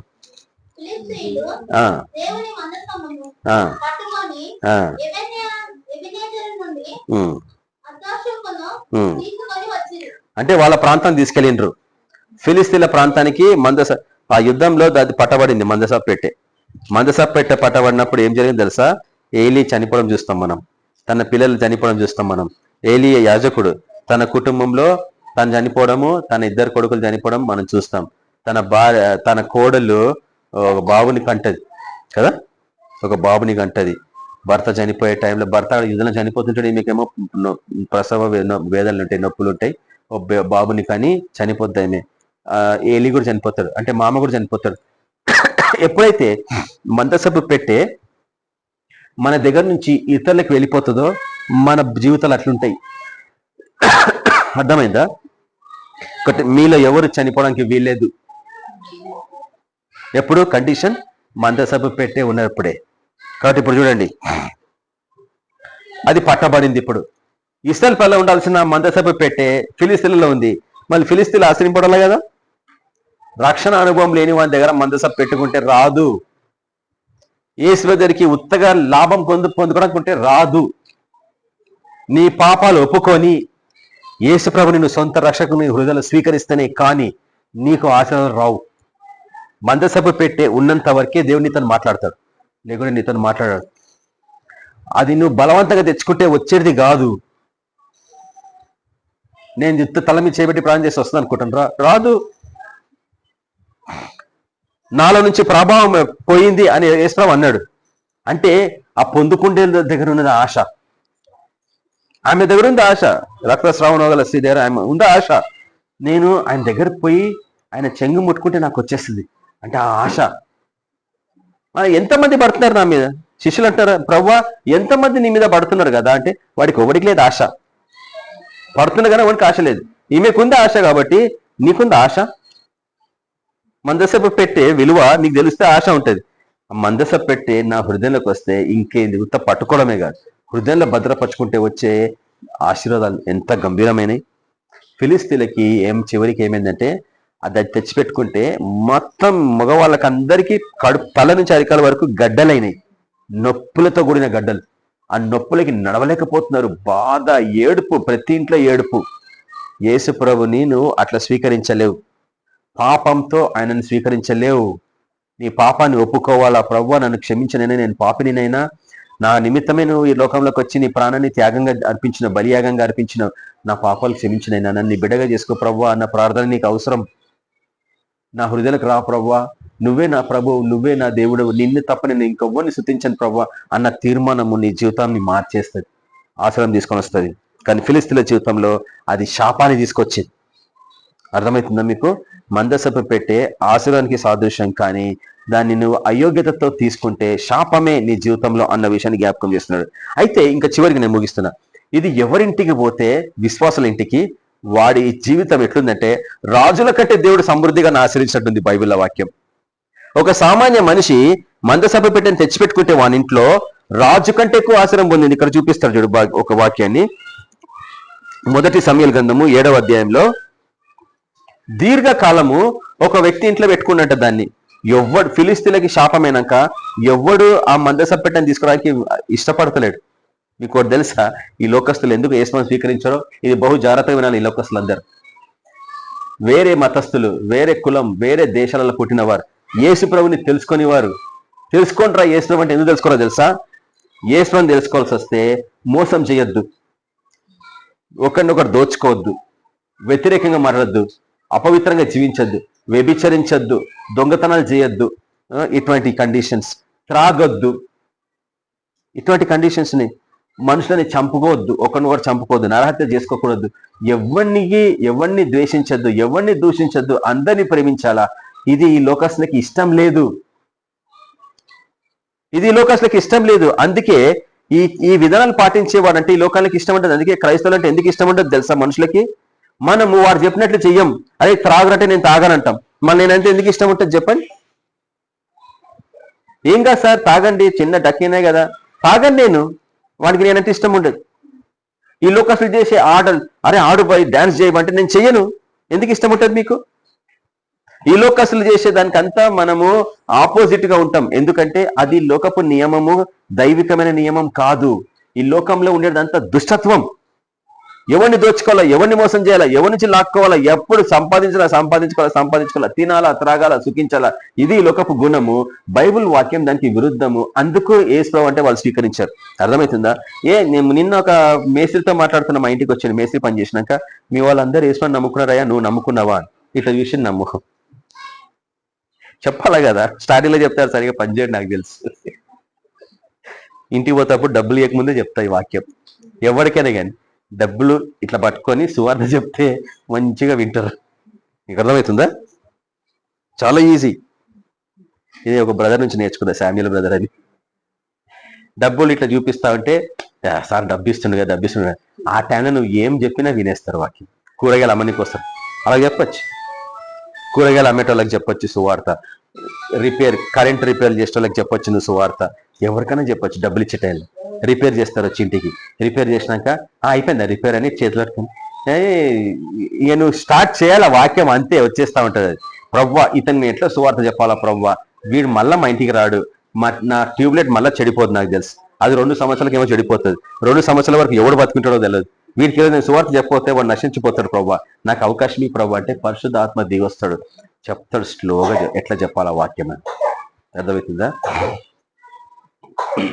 సియోను పర్వతం మీద కరెంట్ ఉంటుంది, ఎలక్ట్రిసిటీ ఉంటుంది. ఎప్పుడన్నా విన్నారా నేను చెప్పింది వాక్యం? సియోను పర్వతం మీద ఫుల్ కరెంట్ ఉంటుంది. అది నిజమైన కరెంట్. ఇది దాని నీడ పట్టుకుంటేనే సస్తున్నారు మనుషులు. అందులో చేయి పెడితే సావరా? ఆ ప్లగ్ లోపల చేయి పెడితే, పిల్లలు చేయబెట్టకుండానే దాంట్లో ఒక కొత్త రకమైన ప్లగ్ వచ్చింది తెలుసా మీకు? అది మూసి ఉంటుంది ఎప్పుడు. మీరు ఈ ప్లగ్ పెడితేనే అది తెరుచుకుంటుంది. అటువంటి ప్లగ్లే కొనుక్కోవాలా చిన్నపిల్లలు ఉండే స్థలంలో. అర్థమవుతుందా? తెలియక లోపల చేయబెడతారు అనుకో, స్విచ్ ఆన్ ఉంటే చచ్చిపోతారు, స్పాట్లో చచ్చిపోతారు పిల్లలు. ఈ కరెంట్కే మీరు వస్తున్నారంటే సియోను పర్వతం మీద ఉండే కరెంట్ ఎట్లుంటుందో ఊహించుకోండి. ఒక్కసారి నాకు బోండి. సీనాయి పర్వతం మీద చూసారా కరెంటు? ఉరుముల కరెంట్ తెలుసా? ఇంతవరకు చరిత్రలో ఎవ్వడు కూడా ఆ ఉరుములో ఎంత కరెంట్ ఉందో లెక్క పెట్టలేకపోయింది. ఎవరు పట్టుకున్నారట. అది ఎక్కడన్నా పడ్డదంటే ఏం జరుగుతుంది చెప్పండి? ఉరుము చచ్చిపోతారు, మాడి మసిపోతారు. చెట్లే సగంగా చీలిపోయి కాలిపోయి మంటలు వస్తూ ఉంటాయి. అంత పవర్ అది. కానీ వీటన్నిటికంటే పవర్ అయిన కరెంట్ సియోను పర్వతం మీద ఉంది.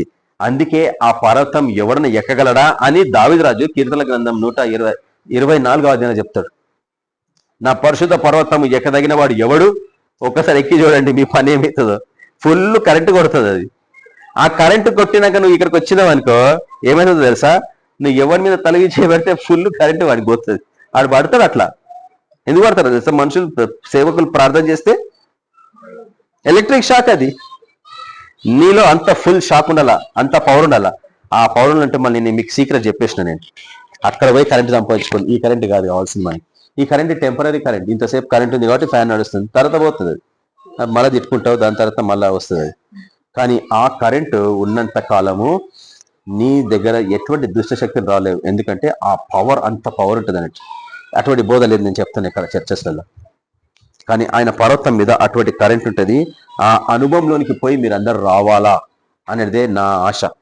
ప్రతి ఒక్కరు ఆయన పరిశుద్ధ పర్వతం ఎక్కాలా, ప్రార్థనా పూర్వకంగా పరిశుద్ధంగా జీవించండి, దూషించకండి, చెడ్డ మాటలు మాట్లాడకండి, ఎవరి గురించి తప్పుగా ఆలోచించకండి, ఎవరు మీకు అన్యాయం చేసిన వాళ్ళని క్షమించండి.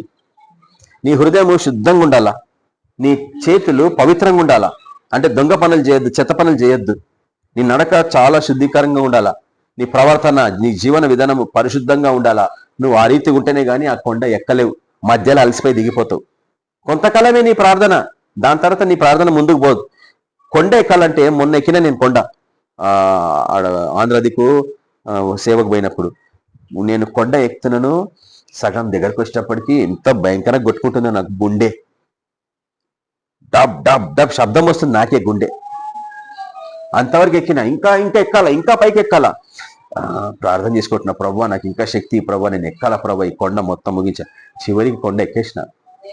కొండ ఎక్కేసి పోయి అక్కడ వాళ్ళకందరికీ ప్రార్థనలు చేసి సువార్త చెప్పి మందులు ఫ్రీగా పనిచేసి మళ్ళా కొండ దిగొచ్చినాక వర్షం అందుకుంది, కుంభ వర్షం అందుకుంది. నేనే కొండ ఎక్కినాక వర్షం అందుకుంటే నా పరిస్థితి ఏమయ్యేది? ఎందుకంటే నీళ్ళన్నీ దొర్లుతా ఉంటాయి, నడవలేం, జారిపడతాం. ప్రభు అట్లా కాపాడుతా వచ్చిండు. దిగినాక ఆటో ఎక్కినాక వర్షం స్టార్ట్. తెలుసా ఆయనకి నా పరిశుద్ధ పర్వతం ఎక్కడి నుంచి ప్రయత్నించిండు వీడు. ప్రకృతి సహజంగా, నేనైతే ఆత్మలో చెప్తున్నాను, ఆత్మలో ఎక్కాల మనం అందరము దేవుని యొక్క పరిశుద్ధ పర్వతం పోయి ఆ కరెంట్ అంతా జమ చేసుకోవాలి. బ్యాటరీలో జమ చేసుకుంటాం చూసినా, మీ మొబైల్ బ్యాటరీ ఎట్లా ఛార్జ్ చేసుకుంటారు అట్లా మీరు ఛార్జ్ చేసుకోవాలి ప్రతిరోజు. చేసుకొని ఒప్పుడు పోండి సేవకి. ఎట్లుంటుందో మీ సేవ, మీరు ఆశ్చర్యపోతారు. ఆ ఎలక్ట్రిక్ షాక్కి కొట్టుకుంటాయి దుష్టాత్మలు, మనుషులు విడిచిపెట్టి వెళ్ళిపోతాయి ఆ షాక్ భరించలేక. అటువంటి సేవలోకి ప్రభు మిమ్మల్ని నడిపించాలని ఆశపడుతున్నాను. అమీనాదాబ్ అనే వ్యక్తి దగ్గర ఎవ్వరు తీసుకుంటలేడో ఈ మందస పెట్టని. అప్పుడు ఈ అమీనాదాబ్ ఇంట్లో పెట్టండి అంటే ఆయన ఇంట్లో పెట్టారు. చూడండి, మొదటి సమూయేలు గ్రంథం 7వ అధ్యాయము మొదటి 2 వచనాలు.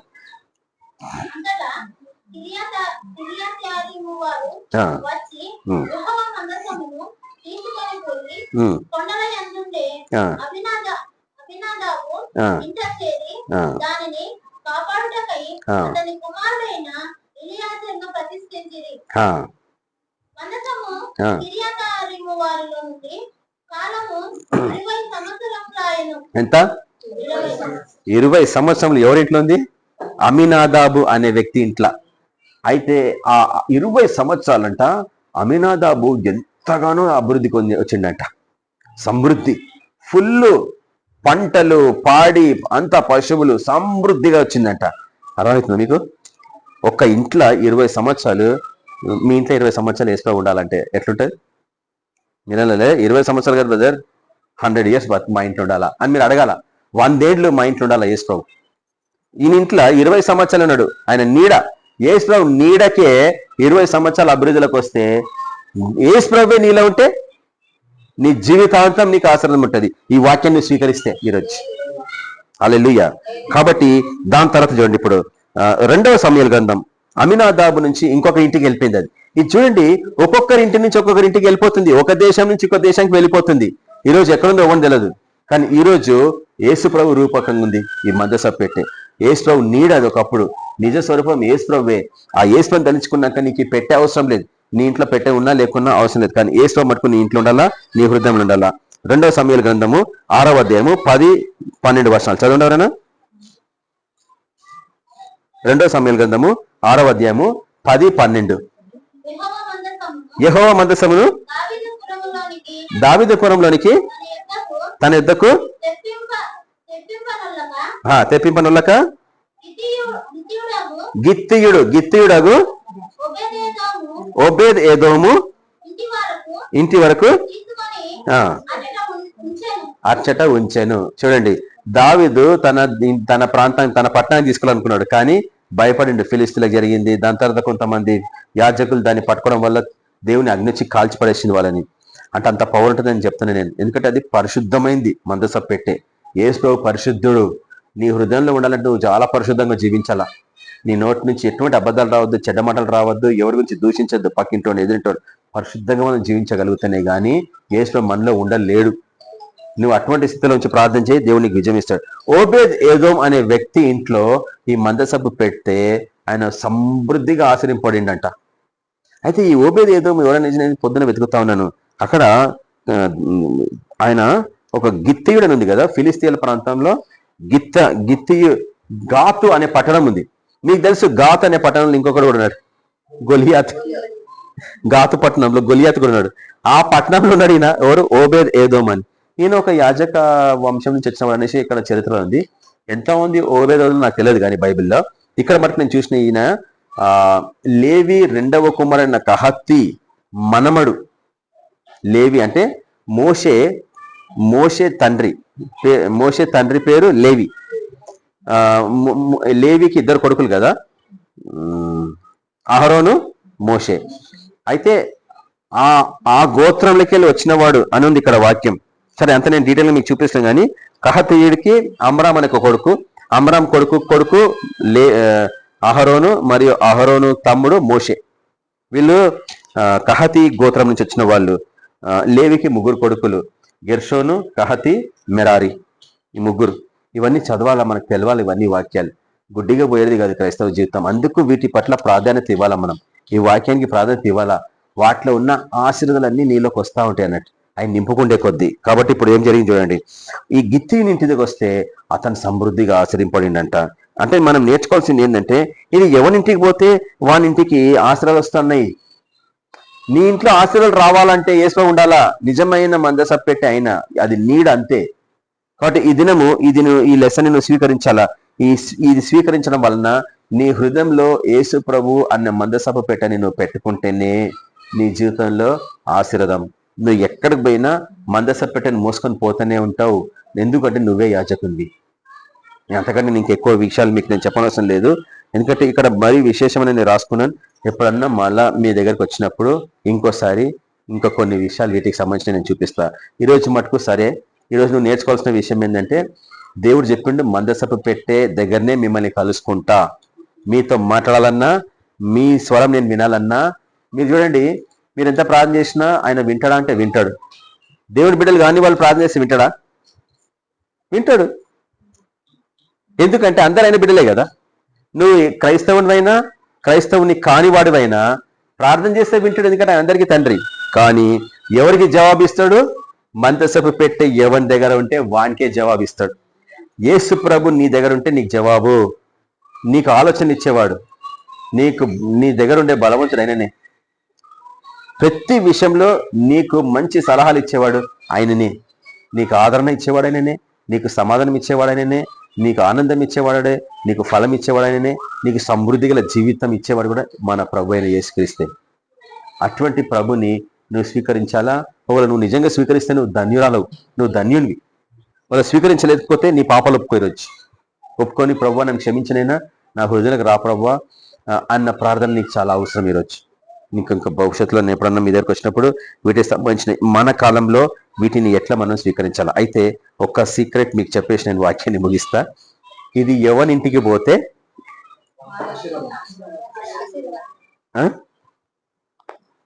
అంటే ఈ వాక్యం కదా, ఈ వాక్యం యేసుప్రభు వాక్యం.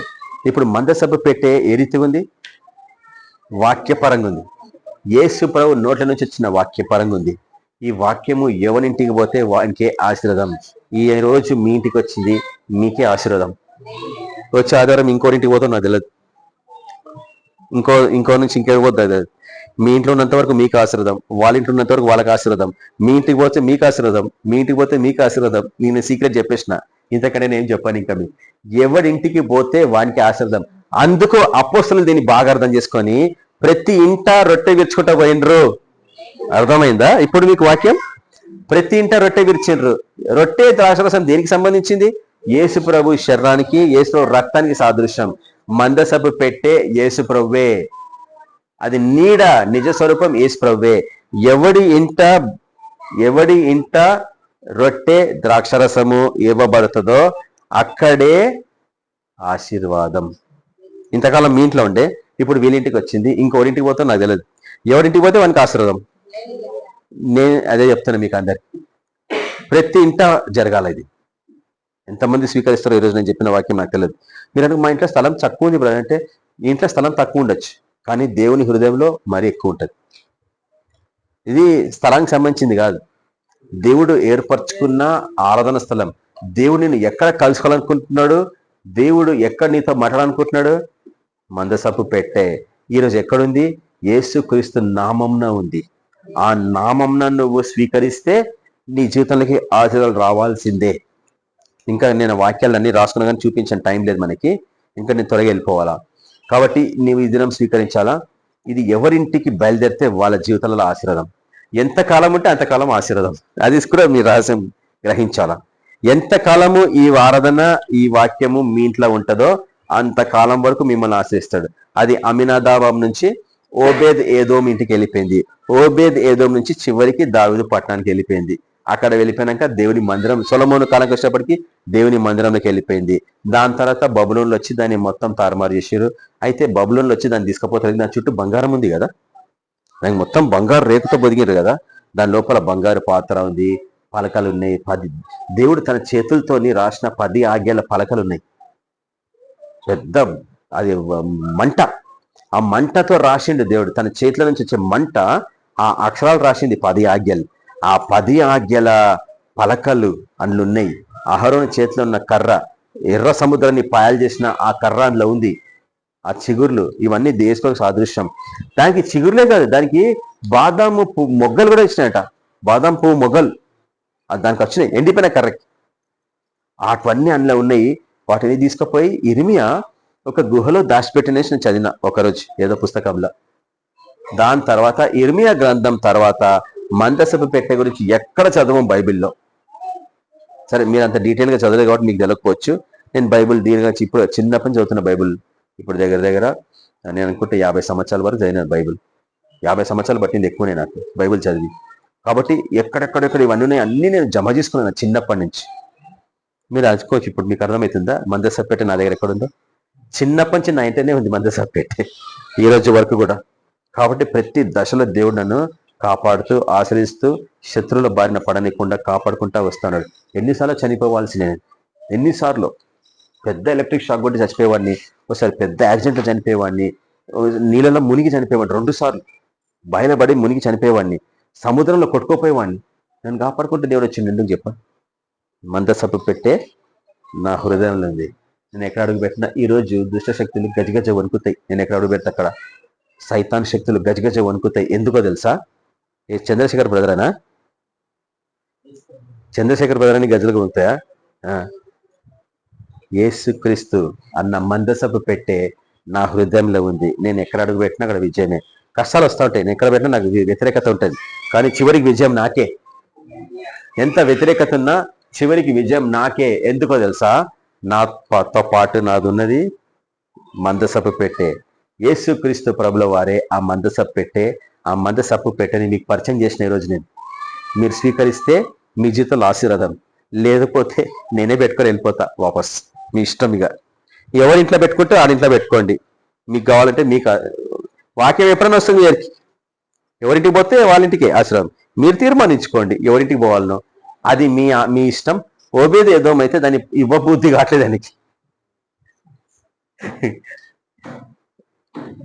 అమినాదాబు 20 సంవత్సరాలు పెట్టుకుంది. ఇందా చూసిన వాక్యం 20 సంవత్సరాలు. ఎంత ఇష్టం చూసుకోండి ఆయనకి. అది పోతుంటే నేను అనుకుంటా వాళ్ళ ఇంటి వాళ్ళు అందరు ఏడ్చింటారు. నేను అనుకుంటున్నట్లా. బైబిల్లో లేదు వాక్యం అట్లా. మా ఇంట్లో 20 సంవత్సరాలు ఉంది, ఇప్పుడు మా ఇంట్లోకి వెళ్ళిపోతుంది అంటే దావీదుకి ఏం తెలుసా? ఇది ఒక్క ఇంటికి ఎందుకు రావాలి ఆశీర్వాదం? మొత్తం దేశానికి రావాలి ఆశీర్వాదం. అందుకు బయటికి తీసుకొని రావాలా? ఒక్క ఇంట్లోకి వెళ్ళి కాదు. అది తీసుకుపోయి, అందుకే నేను ప్రతి ఇంట రొట్టె వినమంటున్నా. ప్రతి ఇంటికి వెళ్ళిపోవాలి ఇక మీదటి నుంచి. ఈ వారం నుంచి వెళ్ళిపోని. ఇలా అర్థమైంది సార్? మీ దగ్గరనే ఎందుకు పెట్టుకోవాలి ఎంతో కాలం? సార్ నవ్వుతుండ్రు. పోవాలా, ప్రతి ఒక్కరింటికి వెళ్ళాలా. ఇది విధానం. అర్థమవుతుందా? దుఃఖపడేది లేదు, బాధపడేది లేనే లేస్తారు. అర్థమవుతుందా? మీరు దుఃఖపడద్దు. ఇది పోవాలా, ప్రతి ఇంటికి వెళ్ళాలా. మన నుంచి ఆశ్రయం వెళ్ళిపోతున్నా ప్రతి ఒక్కరి ఇంటి జీవితాలలో. అట్లా సమృద్ధిగా ఈ ప్రాంతం అంతా మారిపోవాలా. యేసులో బిడ్డలు ఇట్లా ఉంటారు అని అందరూ మీ గురించి సాక్ష్యం ఇవ్వాలా. అటువంటి సాక్ష్యం దేవుడు మీకు ఇవ్వాలా, మీ గురించి ఇవ్వాలా అని ప్రార్థిస్తాం. కళ్ళు మూసుకోండి, కొంచెం ధ్యానించండి. ప్రవ్వా, నువ్వు నాతో మాట్లాడినందుకు నీకు ఎంతో వందనాలనైనా. నన్ను బిడగా చేసుకునేందుకు ఈ వందనాలు ప్రవ్వా. మందసప్పెట్టి ఎక్కడుంటే అక్కడ ఆశ్రయం ప్రవ్వా. రక్షింపబడ్డ వారి జీవితంలో మందసప్పెట్టి దివారాత్రంలో ఉండాలా. యుద్ధానికి పోతేప్పుడు మందసప్పెట్టే వాళ్ళకి విజయం ఇచ్చింది నాయన. యోర్దాను నది పాయలు చేసి పడేసింది. ఎటువంటి ఉపద్రవాలు, ఎటువంటి కష్టాలు నీ ఎదుట నిలబడలేవు. అవి పాయాలు కావాల్సిందే. ఎందుకు అంటే నీ హృదయంలో యేసుక్రీస్తు అన్న మందసప్పెట్టే ఉన్నది. నువ్వు ఎరికో శత్రువులకి యుద్ధానికి పోయినప్పుడు శత్రువైన సైతాను కూలిపోవాల్సిందే. ఎందుకు? నీ దగ్గర యేసుక్రీస్తు అన్న మందసప్పెట్టే ఉన్నది. నీ కుటుంబంలో 20 సంవత్సరంలో మందసపు పెట్టెను పెట్టుకుంటే నువ్వు ఆశ్రయింపబడ్డావు. నీవే అమినాదాబు, నువ్వే ఓబేద్ ఈదోం. ఆయన యాజక కుటుంబంలో పుట్టినవాడు. అది చర్చిలో ఉంటే చర్చికి ఆశీర్వాదం. ఈరోజు లేదు చర్చిలో. నేను వాక్యం చూపించగలను మీకు. ఈరోజు చర్చిలో యేసు లేడు. చర్చి బయట తలుపు కొడుతున్నాడు. ఎవడు ఆహ్వానిస్తాడా నన్నని? చర్చ్ ఆహ్వానిస్తలేదు. పాలిటిక్స్ తో నిండిపోయింది, ధన వ్యామోహంతో నిండిపోయింది. అందరికి డబ్బు స్వార్థం కొరకు కావాలా, సేవ కొరకు కాదు. బ్రదర్, సేవ కొరకు డబ్బు ఇవ్వండి అంటే ఎవడివ్వడు. వాళ్ళ సేవ కొరకు డబ్బు తీసుకొని మోసంతో కూడిన సేవ జీవితంలో ఉన్న వాళ్ళు ఈరోజు వారి వ్యక్తిగత గుర్తింపు కొరకు ప్రయాసపడుతున్న వాళ్ళే గాని సేవ కొరకు ఎవడు ఖర్చు పెడుతున్నాడు? బహు తక్కువ మంది. 100కి 1 1%, 2%. సువార్త పరిచయ కొరకు ఎవరు డబ్బులు ఇస్తున్నాడు? 2%.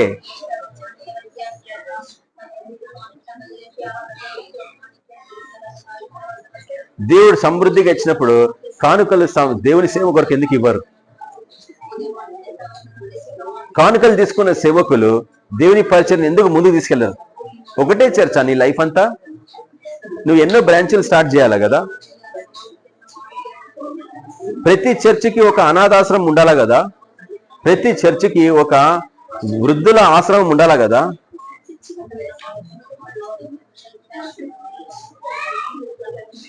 ప్రతి చర్చికి ఒక క్లినిక్ ఉండాలా, హాస్పిటల్ ఉండాలా. ప్రతి చర్చికి ఒక స్కూల్ ఉండాలా. అప్పుడే దేవుడు నీకు సమృద్ధిగా ధనాన్ని ఇస్తాడు. ఎందుకంటే ఆయన ప్రణాళికని నువ్వు కొనసాగిస్తున్నావు కాబట్టి. ఒకనొక దినము ఈ దేశంలో చర్చిలు అన్ని అమ్ముకుండే కాలానికి వస్తున్నాం. బిల్డింగ్స్ అన్ని అమ్మే కాలానికి వస్తున్నాం. నీ కానుకలు బంద్. బ్యాంక్ లోన్స్ పెట్టి కడుతున్నారు, అప్పులు తెచ్చుకొచ్చి కడుతున్నారు. బిల్డింగ్స్ అన్ని అమ్మేసుకోవాల్సి వస్తుంది. ఎందుకంటే నువ్వు ఆయన ప్రణాళిక కొరకు చేయలే. చర్చ్ నీ స్వార్థం కొరకు చేసుకున్నావు. అక్కడ యేసుక్రీస్తు అన్న మందసపెట్టె లేదు. అందుకే నీ చర్చ్ మీద వ్యతిరేకత, దుష్టుల కన్ను, శత్రువులు నీ మీదకి వచ్చేసిండ్రు. నిన్ను కొడుతున్నారు, నిన్ను చంపుతున్నారు. ఏమైంది నీ మందసపు పెట్టే? దాని నుంచి బహు దూరంగా వెళ్ళిపోయినావు నువ్వు. ఆచారబద్ధమైన జీవితంలో మందసపు పెట్టే ఉండదు. యేసుక్రీస్తు ప్రభుల వారిని నువ్వు స్వీకరించాలా ప్రతిరోజు నూతనంగా. నా పాపములు క్షమించినైనా, నా కుటుంబీకుల పాపములు క్షమించు ప్రభువా, నా సంఘస్థుల పాపములు క్షమించినైనా అన్న ప్రార్థన నీకు ఉండాలా ఈరోజు. నా దేశ నివాసుల పాపములు క్షమించినైనా అన్న ప్రార్థన నువ్వు చేయడం నేర్చుకోవాలా ప్రతిరోజు. నా దేశాన్ని పీడిస్తున్న దుష్ట శక్తులని పారదోలు ప్రవ్వా, దానికి వ్యతిరేకంగా నిలబడ్డను ప్రవ్వా అన్న ప్రార్థన నీకు అవసరం ఈరోజు. నీ దేశం మీద ఉన్న ఒక దుష్టాత్మ, ప్రధాని ఆత్మలు ఉన్నాయి. 1 కాదు 2 కాదు, ఎన్నో ఉన్నాయి. దేవుడు 5 అని చూపిస్తున్నాడు. ఆ 5 ఆత్మలు, దురాత్మలు ఈ దేశాన్ని కబ్జా చేసుకున్నాయి. వాటి నుంచి దేశానికి విడుదల ప్రకటించి దేవా అని నువ్వు ఎప్పుడు ప్రార్థన చేస్తావు? వాటికి వ్యతిరేకంగా నువ్వు యుద్ధం చేయగలవా? లేకపోతే వృధా అయిపోతుంది నీ పిలుపు. నీ పిలుపుని వేస్ట్ చేసుకోకు, దాన్ని నిశ్చయం చేసుకో. దాని కొరకు ప్రయాసపడు. నీ పిలుపు కొరకు, నీ రక్షణ కొరకు నువ్వు ప్రయాసపడడం నేర్చుకో. మందసపు పెట్టె నీ హృదయంలో భద్రపరచుకో, నీ కుటుంబంలో భద్రపరచుకో, నీ సంఘంలో భద్రపరచుకో, నీ పట్టణంలో భద్రపరచుకో, నీ దేశంలో పట్టణం భద్రపరచుకో. అటు కృపని దేవుడు మీకు అందరికి అనుగ్రహించాలని ప్రార్థిస్తున్నాను. యేసుక్రీస్తు పరిశుద్ధ నామమున ఆమేన్. కొంతసేపు చేతులెత్తి దేవుని ఆరాధిస్తాం.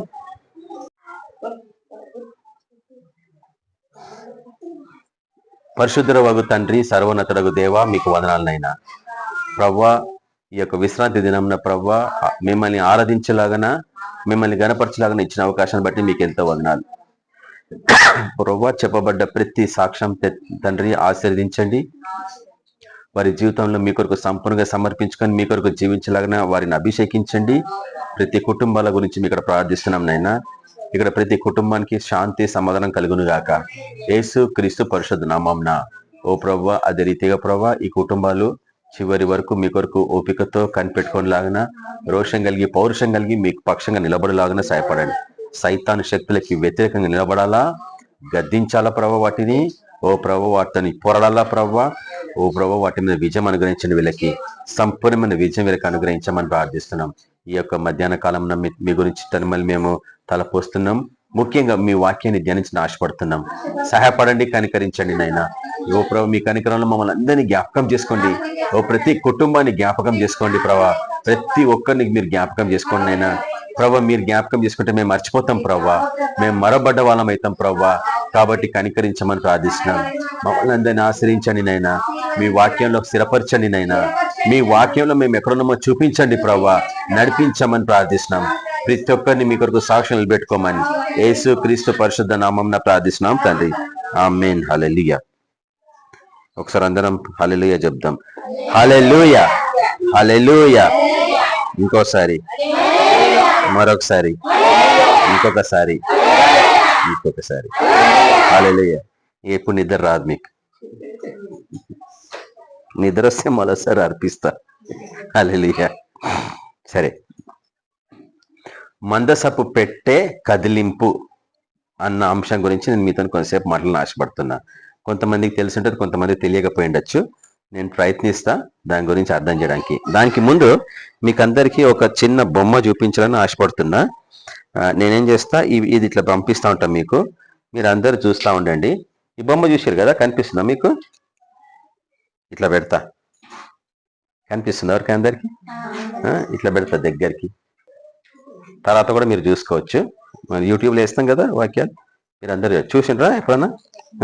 ఇట్లా కనిపి అందరు పంపి, ఇట్లా పట్టుకొని పంపి అందరు.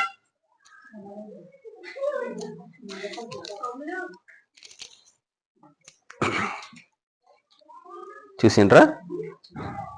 అసలు నిశాని ఉంది కదా మైండ్లో, మీ మైండ్లో నిశాని ఉంటుందా? చూస్తే చూడండి ఒకసారి. మీరు అందరు చూసేసినాక ఇక అప్పుడు వాక్యం స్టార్ట్ చేస్తాను నేను. చూడు హేమలత, చూసినావా? మంచిగా చూడండి, ఉత్తగా అట్లా చూసిపోకండి. మీకు పెద్ద, మీ ఇంట్లో పెద్ద టీవీ ఉంటే నా మొబైల్ ఫోన్ టీవీ కనెక్షన్ ఇచ్చి చూపించేవాడిని.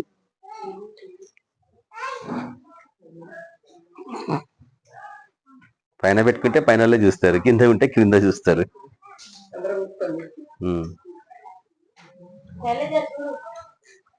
చూడు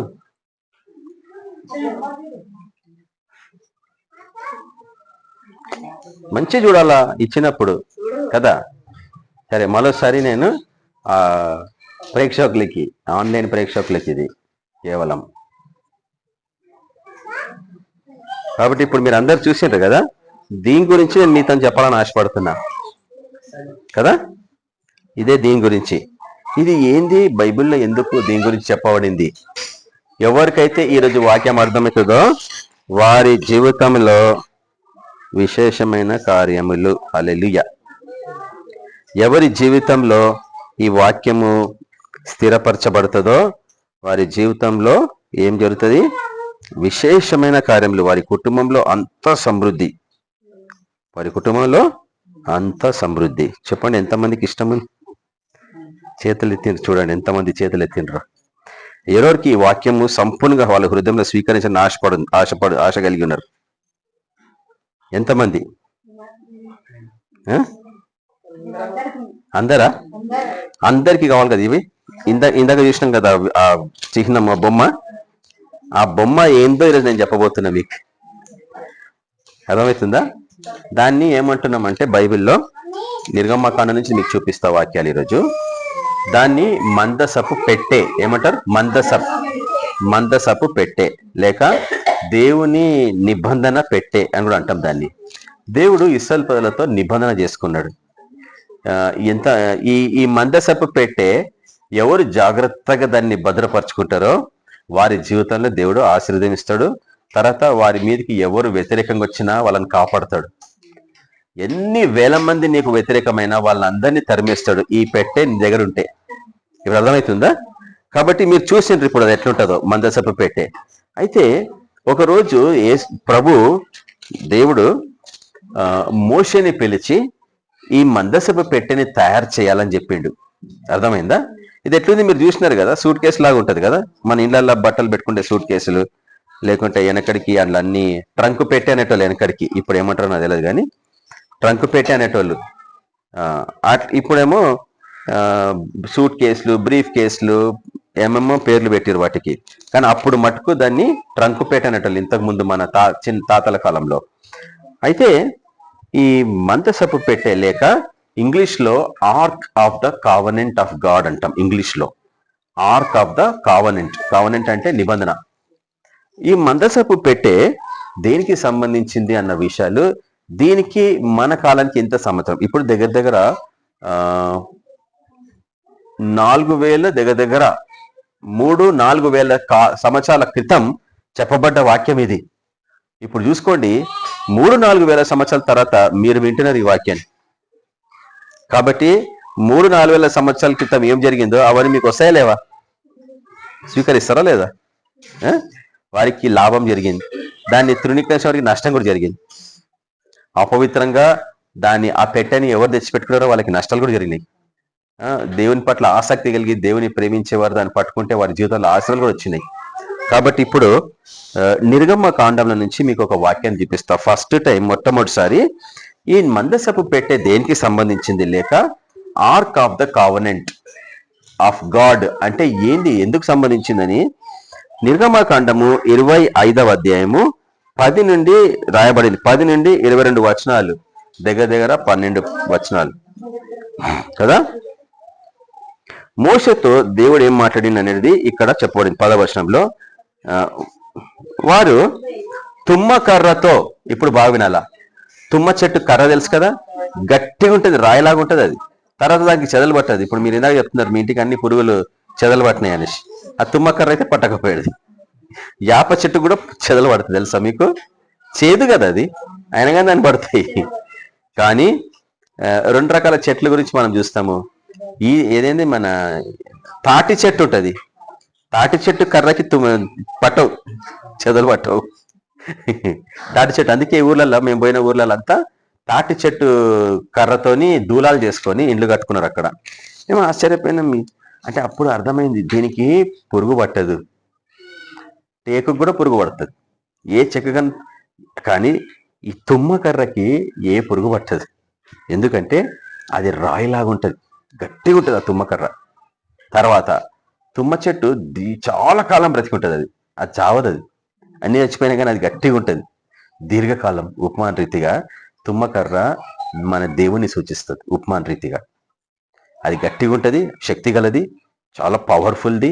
అది దీర్ఘకాలం ఉండేది. అంటే పురాతనమైన కాలం నుంచి కూడా ఉంటుంది. కొన్ని వందల సంవత్సరాలైనా ఉంటుందంట చెట్టు. అంత గట్టి చెట్టు గురించి చెప్తాను. అయితే ఇక్కడ దేవుడు ఏం చెప్పిండంటే మోషేకి, తుమ్మకర్రతోనే చేయాలి ఈ పెట్టె. ఇందాక చూసారు మీరు. చేసి దాని మీద బంగారు రేకు పొదిగించాలా. అవునా? అంటే నేను స్లోగా మీకు చూపిస్తా ఈ తుమ్మకర్ర ఎట్లా యేసుప్రభుకు సంబంధించిందని. యేసుప్రభుకి ఆ పెట్టెకి ఎంత సంబంధం ఉందని పౌలు హెబిల్ రాసిన పత్రికలో చెప్తాడు. పౌలుకి ఎన్నో విషయాలు బయలుపరిచిండు దేవుడు. ఎందుకంటే ఆయన ఎక్కువసేపు ప్రార్థనలు కూర్చొని ఇవన్నీ చూసేటాడంట. కళలో, దర్శనాలలో కళ్ళు మూసుకొని ప్రార్థన చేసి ఆ దర్శనాలు చూసేవాడంట. వాక్యంలో బాగా బలపడిండు. కానీ అవి కనిపించాలంటే ప్రార్థన ఒకటే మార్గం. అర్థమవుతుందా? అవి చూసి ఇది యేసుప్రభుకు సంబంధించిందా, ఇంతకాలం అర్థం కాలేదే అని పాపం అందరు బాధపడిండ్రు. కొన్ని వేల సంవత్సరాల తర్వాత నీకు నాకు ఈరోజు దీని గురించి బయలుపరచబడుతుంది. ఇప్పుడు చూడండి, నేను చదువుతాను. వారు తుమ్మకర్రతో ఒక మందసమును చేయవలెను. దాని పొడుగు ఎంతుంది? 2 మూరల నర. ఒక మూర అంటే చెప్పండి. మీకు అంతే తెలుసు, ఎందుకంటే ఆ పువ్వులు మల్లెపూలు మూర అమ్మేటోళ్ళు కదా. ఆ మూర పెట్టి ఇట్లా కత్తెర పెట్టి టక్కన, లేకుంటే బ్లేడ్ ఉంటుంది వాడి దగ్గర, పూలు అమ్మేటోళ్ళ దగ్గర. బ్లేడ్ తో ఇట్లా కట్ చేసి ఇట్లా చుట్టేసి ప్యాకెట్లో వేసి ఇచ్చేస్తారు, ప్లాస్టిక్ ప్యాకెట్ల. మా చిన్న కాలంలో ఈ బాదం చెట్టు ఆకులలో చుట్టి ఇచ్చేటోడు. ఇప్పుడు ప్లాస్టిక్ ప్యాకెట్లు ఎక్కువ అయిపోయినాయి కాబట్టి అని వేసి ఇచ్చేస్తాడు. తుమ్మకర్ అది మల్లెపూల. సో అరిటాకులో కూడా ఇస్తారు కదా. సో ఒక మూర అంటే ఎంత ఇప్పుడు అర్థమైంది మీకు. ఈ మోచేయి నుంచి ఈ మధ్య చేయి చివరి వరకు ఒక మూర. సరే, నాలంటోడికి అయితే నా చేతులు చాలా పొడుగుంటాయి. నాలంటోడు పూలు అమ్మిందంటే నాకే లాస్, మీకు లాభం, నాకే లాస్. సరే, నేను పూలు అమ్మడానికి రాలేదు ఇక్కడికి. ప్రభు యొక్క వాక్యాన్ని మీకు చూపించడానికి వచ్చిన. ఓ రీతిగా యేసుక్రీస్తు నామాన్ని నేను మీకు అమ్మడానికి వచ్చిన, ఉచితంగానే, నేను డబ్బులు తీసుకోకుండా. కాబట్టి తుమ్మకర్రతోనే చేయాలా, ఫస్ట్ పాయింట్. తర్వాత చూడండి, దాని పొడుగు ఎంత ఉండాలా?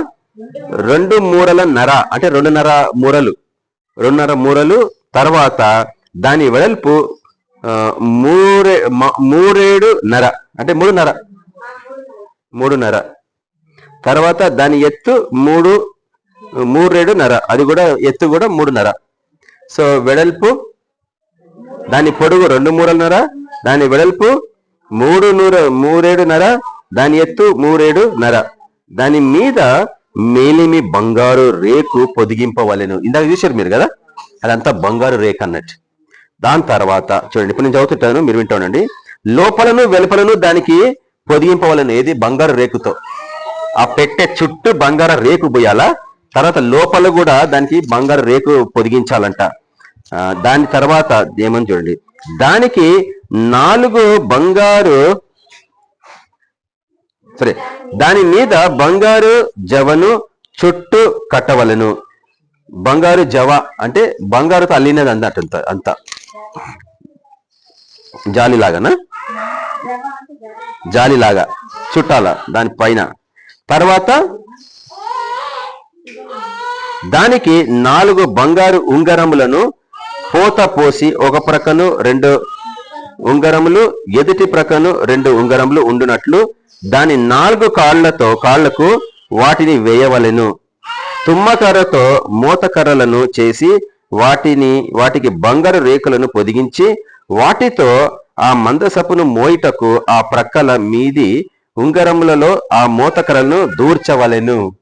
ఎందుకు? ఆ 2 కర్రలు ఇటొకటి అటొకటి దూరిస్తే మోసుకొని పోవచ్చు అన్నట్టు. భుజంల మీద ఇటొక మనిషి, అటొక మనిషి, ఇటొక మనిషి, అటొక మనిషి, లేక 2 మనుషులు ఇటు, 2 మనుషులు అటు, 4 దాన్ని మోసుకపోవచ్చు అన్నట్టు. అట్లా పెట్టి తయారు చేయమన్నాడు. తర్వాత అక్కడ ఏముందంటే,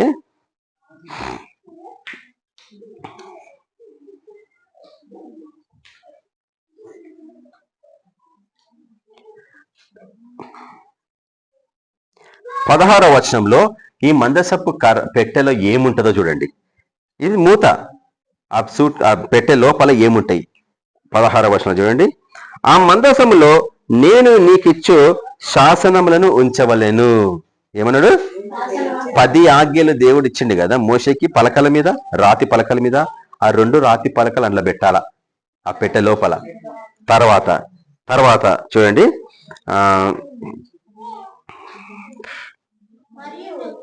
మరియు నీవు మేలిమి బంగారుతో కరుణాపీఠము చేయవలను.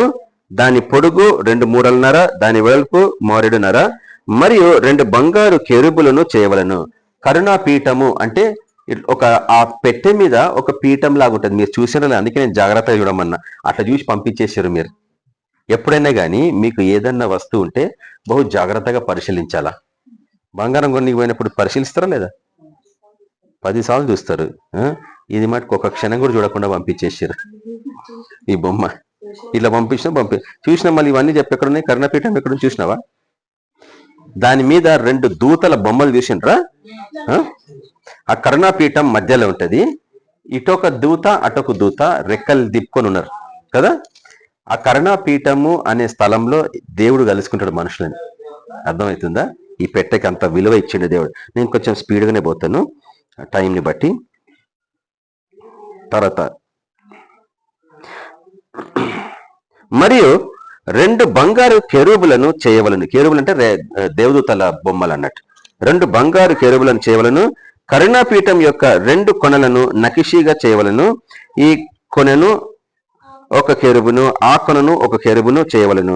కరుణాపీఠమున దాని 2 కొనల మీద కెరూబులను దానితో ఏకాండంగా చేయవలను. ఆ కెరూబులు పైకి విప్పిన రెక్కలు గలవై కరుణాపీఠమును తమ రెక్కలతో కప్పుచుండగా వాటి ముఖములు ఒక్కటొంటికి ఎదురుగా ఉండవలెను. ఆ కెరూబుల ముఖములు కరుణాపీఠం తట్టు ఉండవలెను. నీవు ఆ కరుణాపీఠమును ఎత్తి ఆ మందసపు మీద ఉంచవలెను. నేను నీకిచ్చు శాసనములను ఆ మందసంలో ఉంచవలను. అక్కడ నేను నిన్ను కలుసుకొని కరుణాపీఠం మీద నుండి శాసనములు గల మందసపు మీద నుండి 2 కెరూబుల మధ్య నుండి నేను ఇశ్రాయేలుల నిమిత్తము మీకు ఆజ్ఞాపించే సమస్తమును నీకు తెలియచెప్పేదను. దేవుడు మనుషులతో మాట్లాడాలంటే ఆ కాలంలో ఆ పెట్టే కరుణాపీఠం దగ్గర వచ్చి దేవుడు మాట్లాడేవాడంట. అర్థమవుతుందా? కరుణాపీఠం ఎట్లుంటుందో ఇట్లా దేవదూతలు నిలబడి ఉంటే ఆ పీఠం దగ్గరకు వస్తేనే దేవుడు మాట్లాడేటోడు, లేకపోతే మాట్లాడకపోయేటోడు. అర్థమవుతుందా? దేవుడు మాట్లాడాలంటే మీ ఇంట్లో కరుణాపీఠం ఉండాలా? దేవుడు మాట్లాడాలంటే మీ చర్చిలో కరుణాపీఠం ఉండాలా? లేక మందసపు పెట్టే ఉండాలా? దేవుడు కరుణాపీఠం దగ్గరనే మనుషులతోని కలిసి మాట్లాడాలనుకుంటున్నాడు. అయితే ఇందులో ఏమేమి ఉన్నాయి అన్న విషయాన్ని మనం చూస్తున్నాం. ఇక్కడ మటుకు ఏమని చెప్పబడిందంటే కేవలము దేవుడిచ్చిన 10 ఆజ్ఞల పలకలే, రాతి పలకలు ఉన్నాయని. కానీ హెబ్రీ రాసిన పత్రిక 9వ అధ్యాయం మనం చదవండి త్వరగా. హెబ్రీ రాసిన పత్రిక 9వ అధ్యాయము 4వ వచనంలో ఏముందంటే ఎవరు చెప్పగలరు? హెబ్రీ రాసిన పత్రిక 9వ అధ్యాయము 4వ వచనం. ఎవరు స్పీడ్ గా చదివితే వాళ్ళకే చాక్లెట్స్. హెబ్రీ రాసిన పత్రిక వెనకాల ఉంటది, మొత్తం వెనకాల. అందుకే ప్రతిరోజు చూడాలా బైబుల్. అవును సార్, 9:4. హెబ్రీ రాసిన పత్రిక 9వ అధ్యాయము 4వ వచనంలో చెప్పండి ఎవరు ఏముందో. ఎవరు చదువుతారు ఫస్ట్?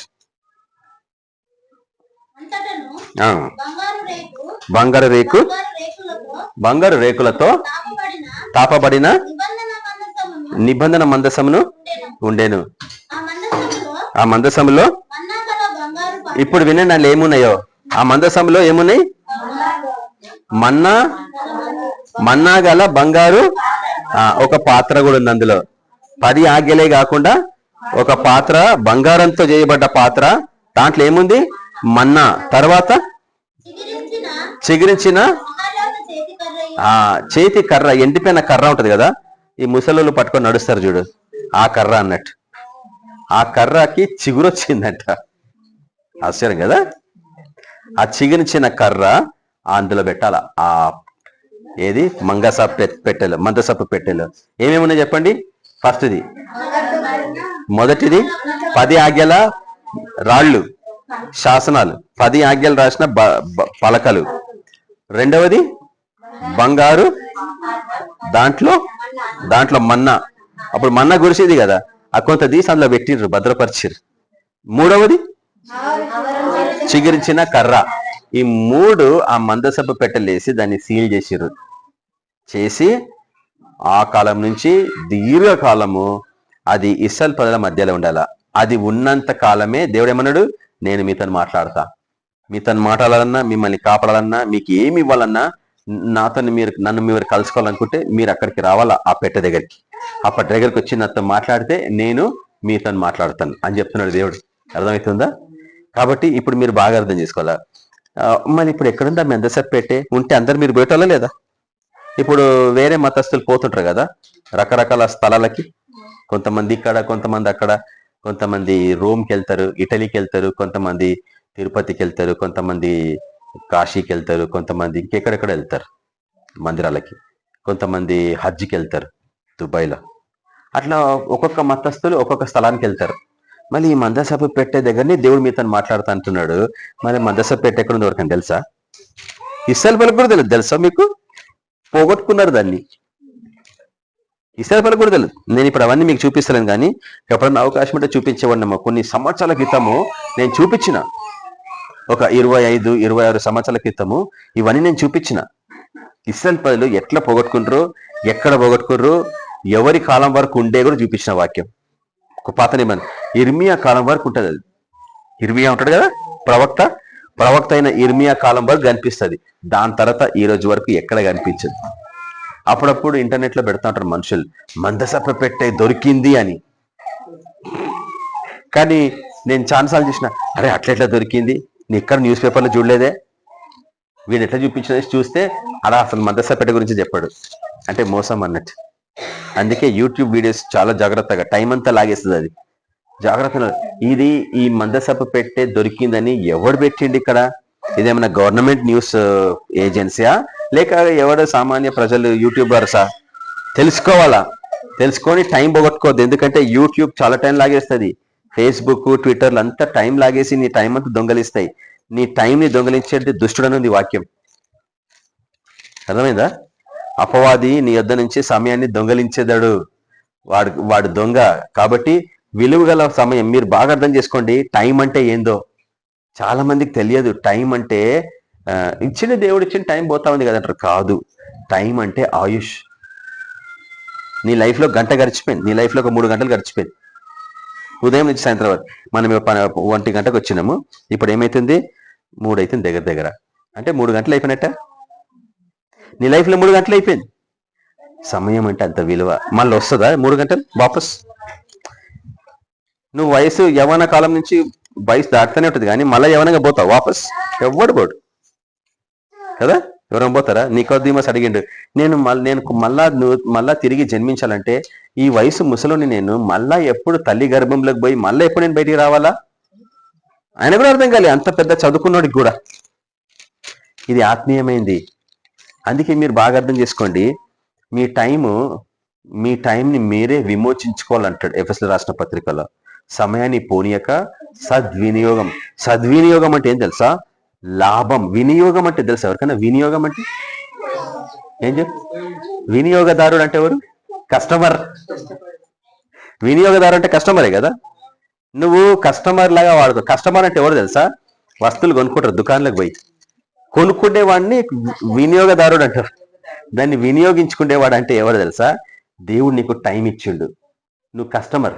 దేవుడు నీకు సెల్ చేస్తాడు, టైం అమ్ముతున్నాడు. దేవుడు నీకు టైం ఇస్తుండు, అమ్ముతున్నాడు.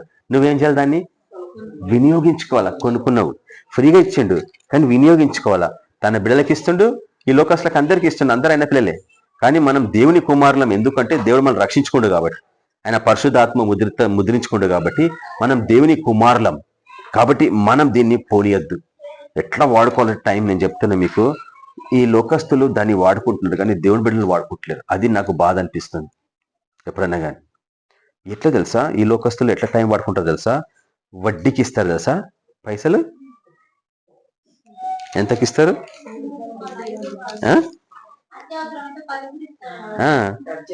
2 రూపాయల నుంచి 10 వరకు ఇస్తారు నాకు తెలుసు.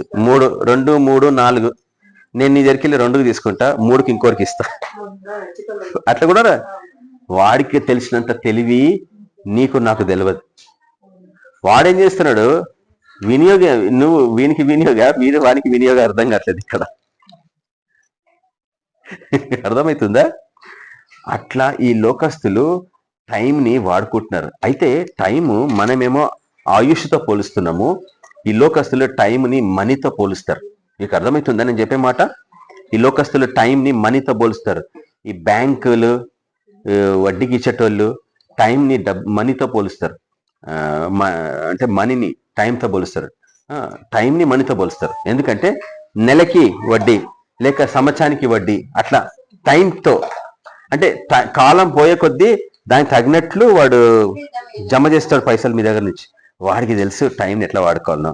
అందుకే వాడు పొద్దున్న వచ్చింటి ముందు నిలబడతాడు.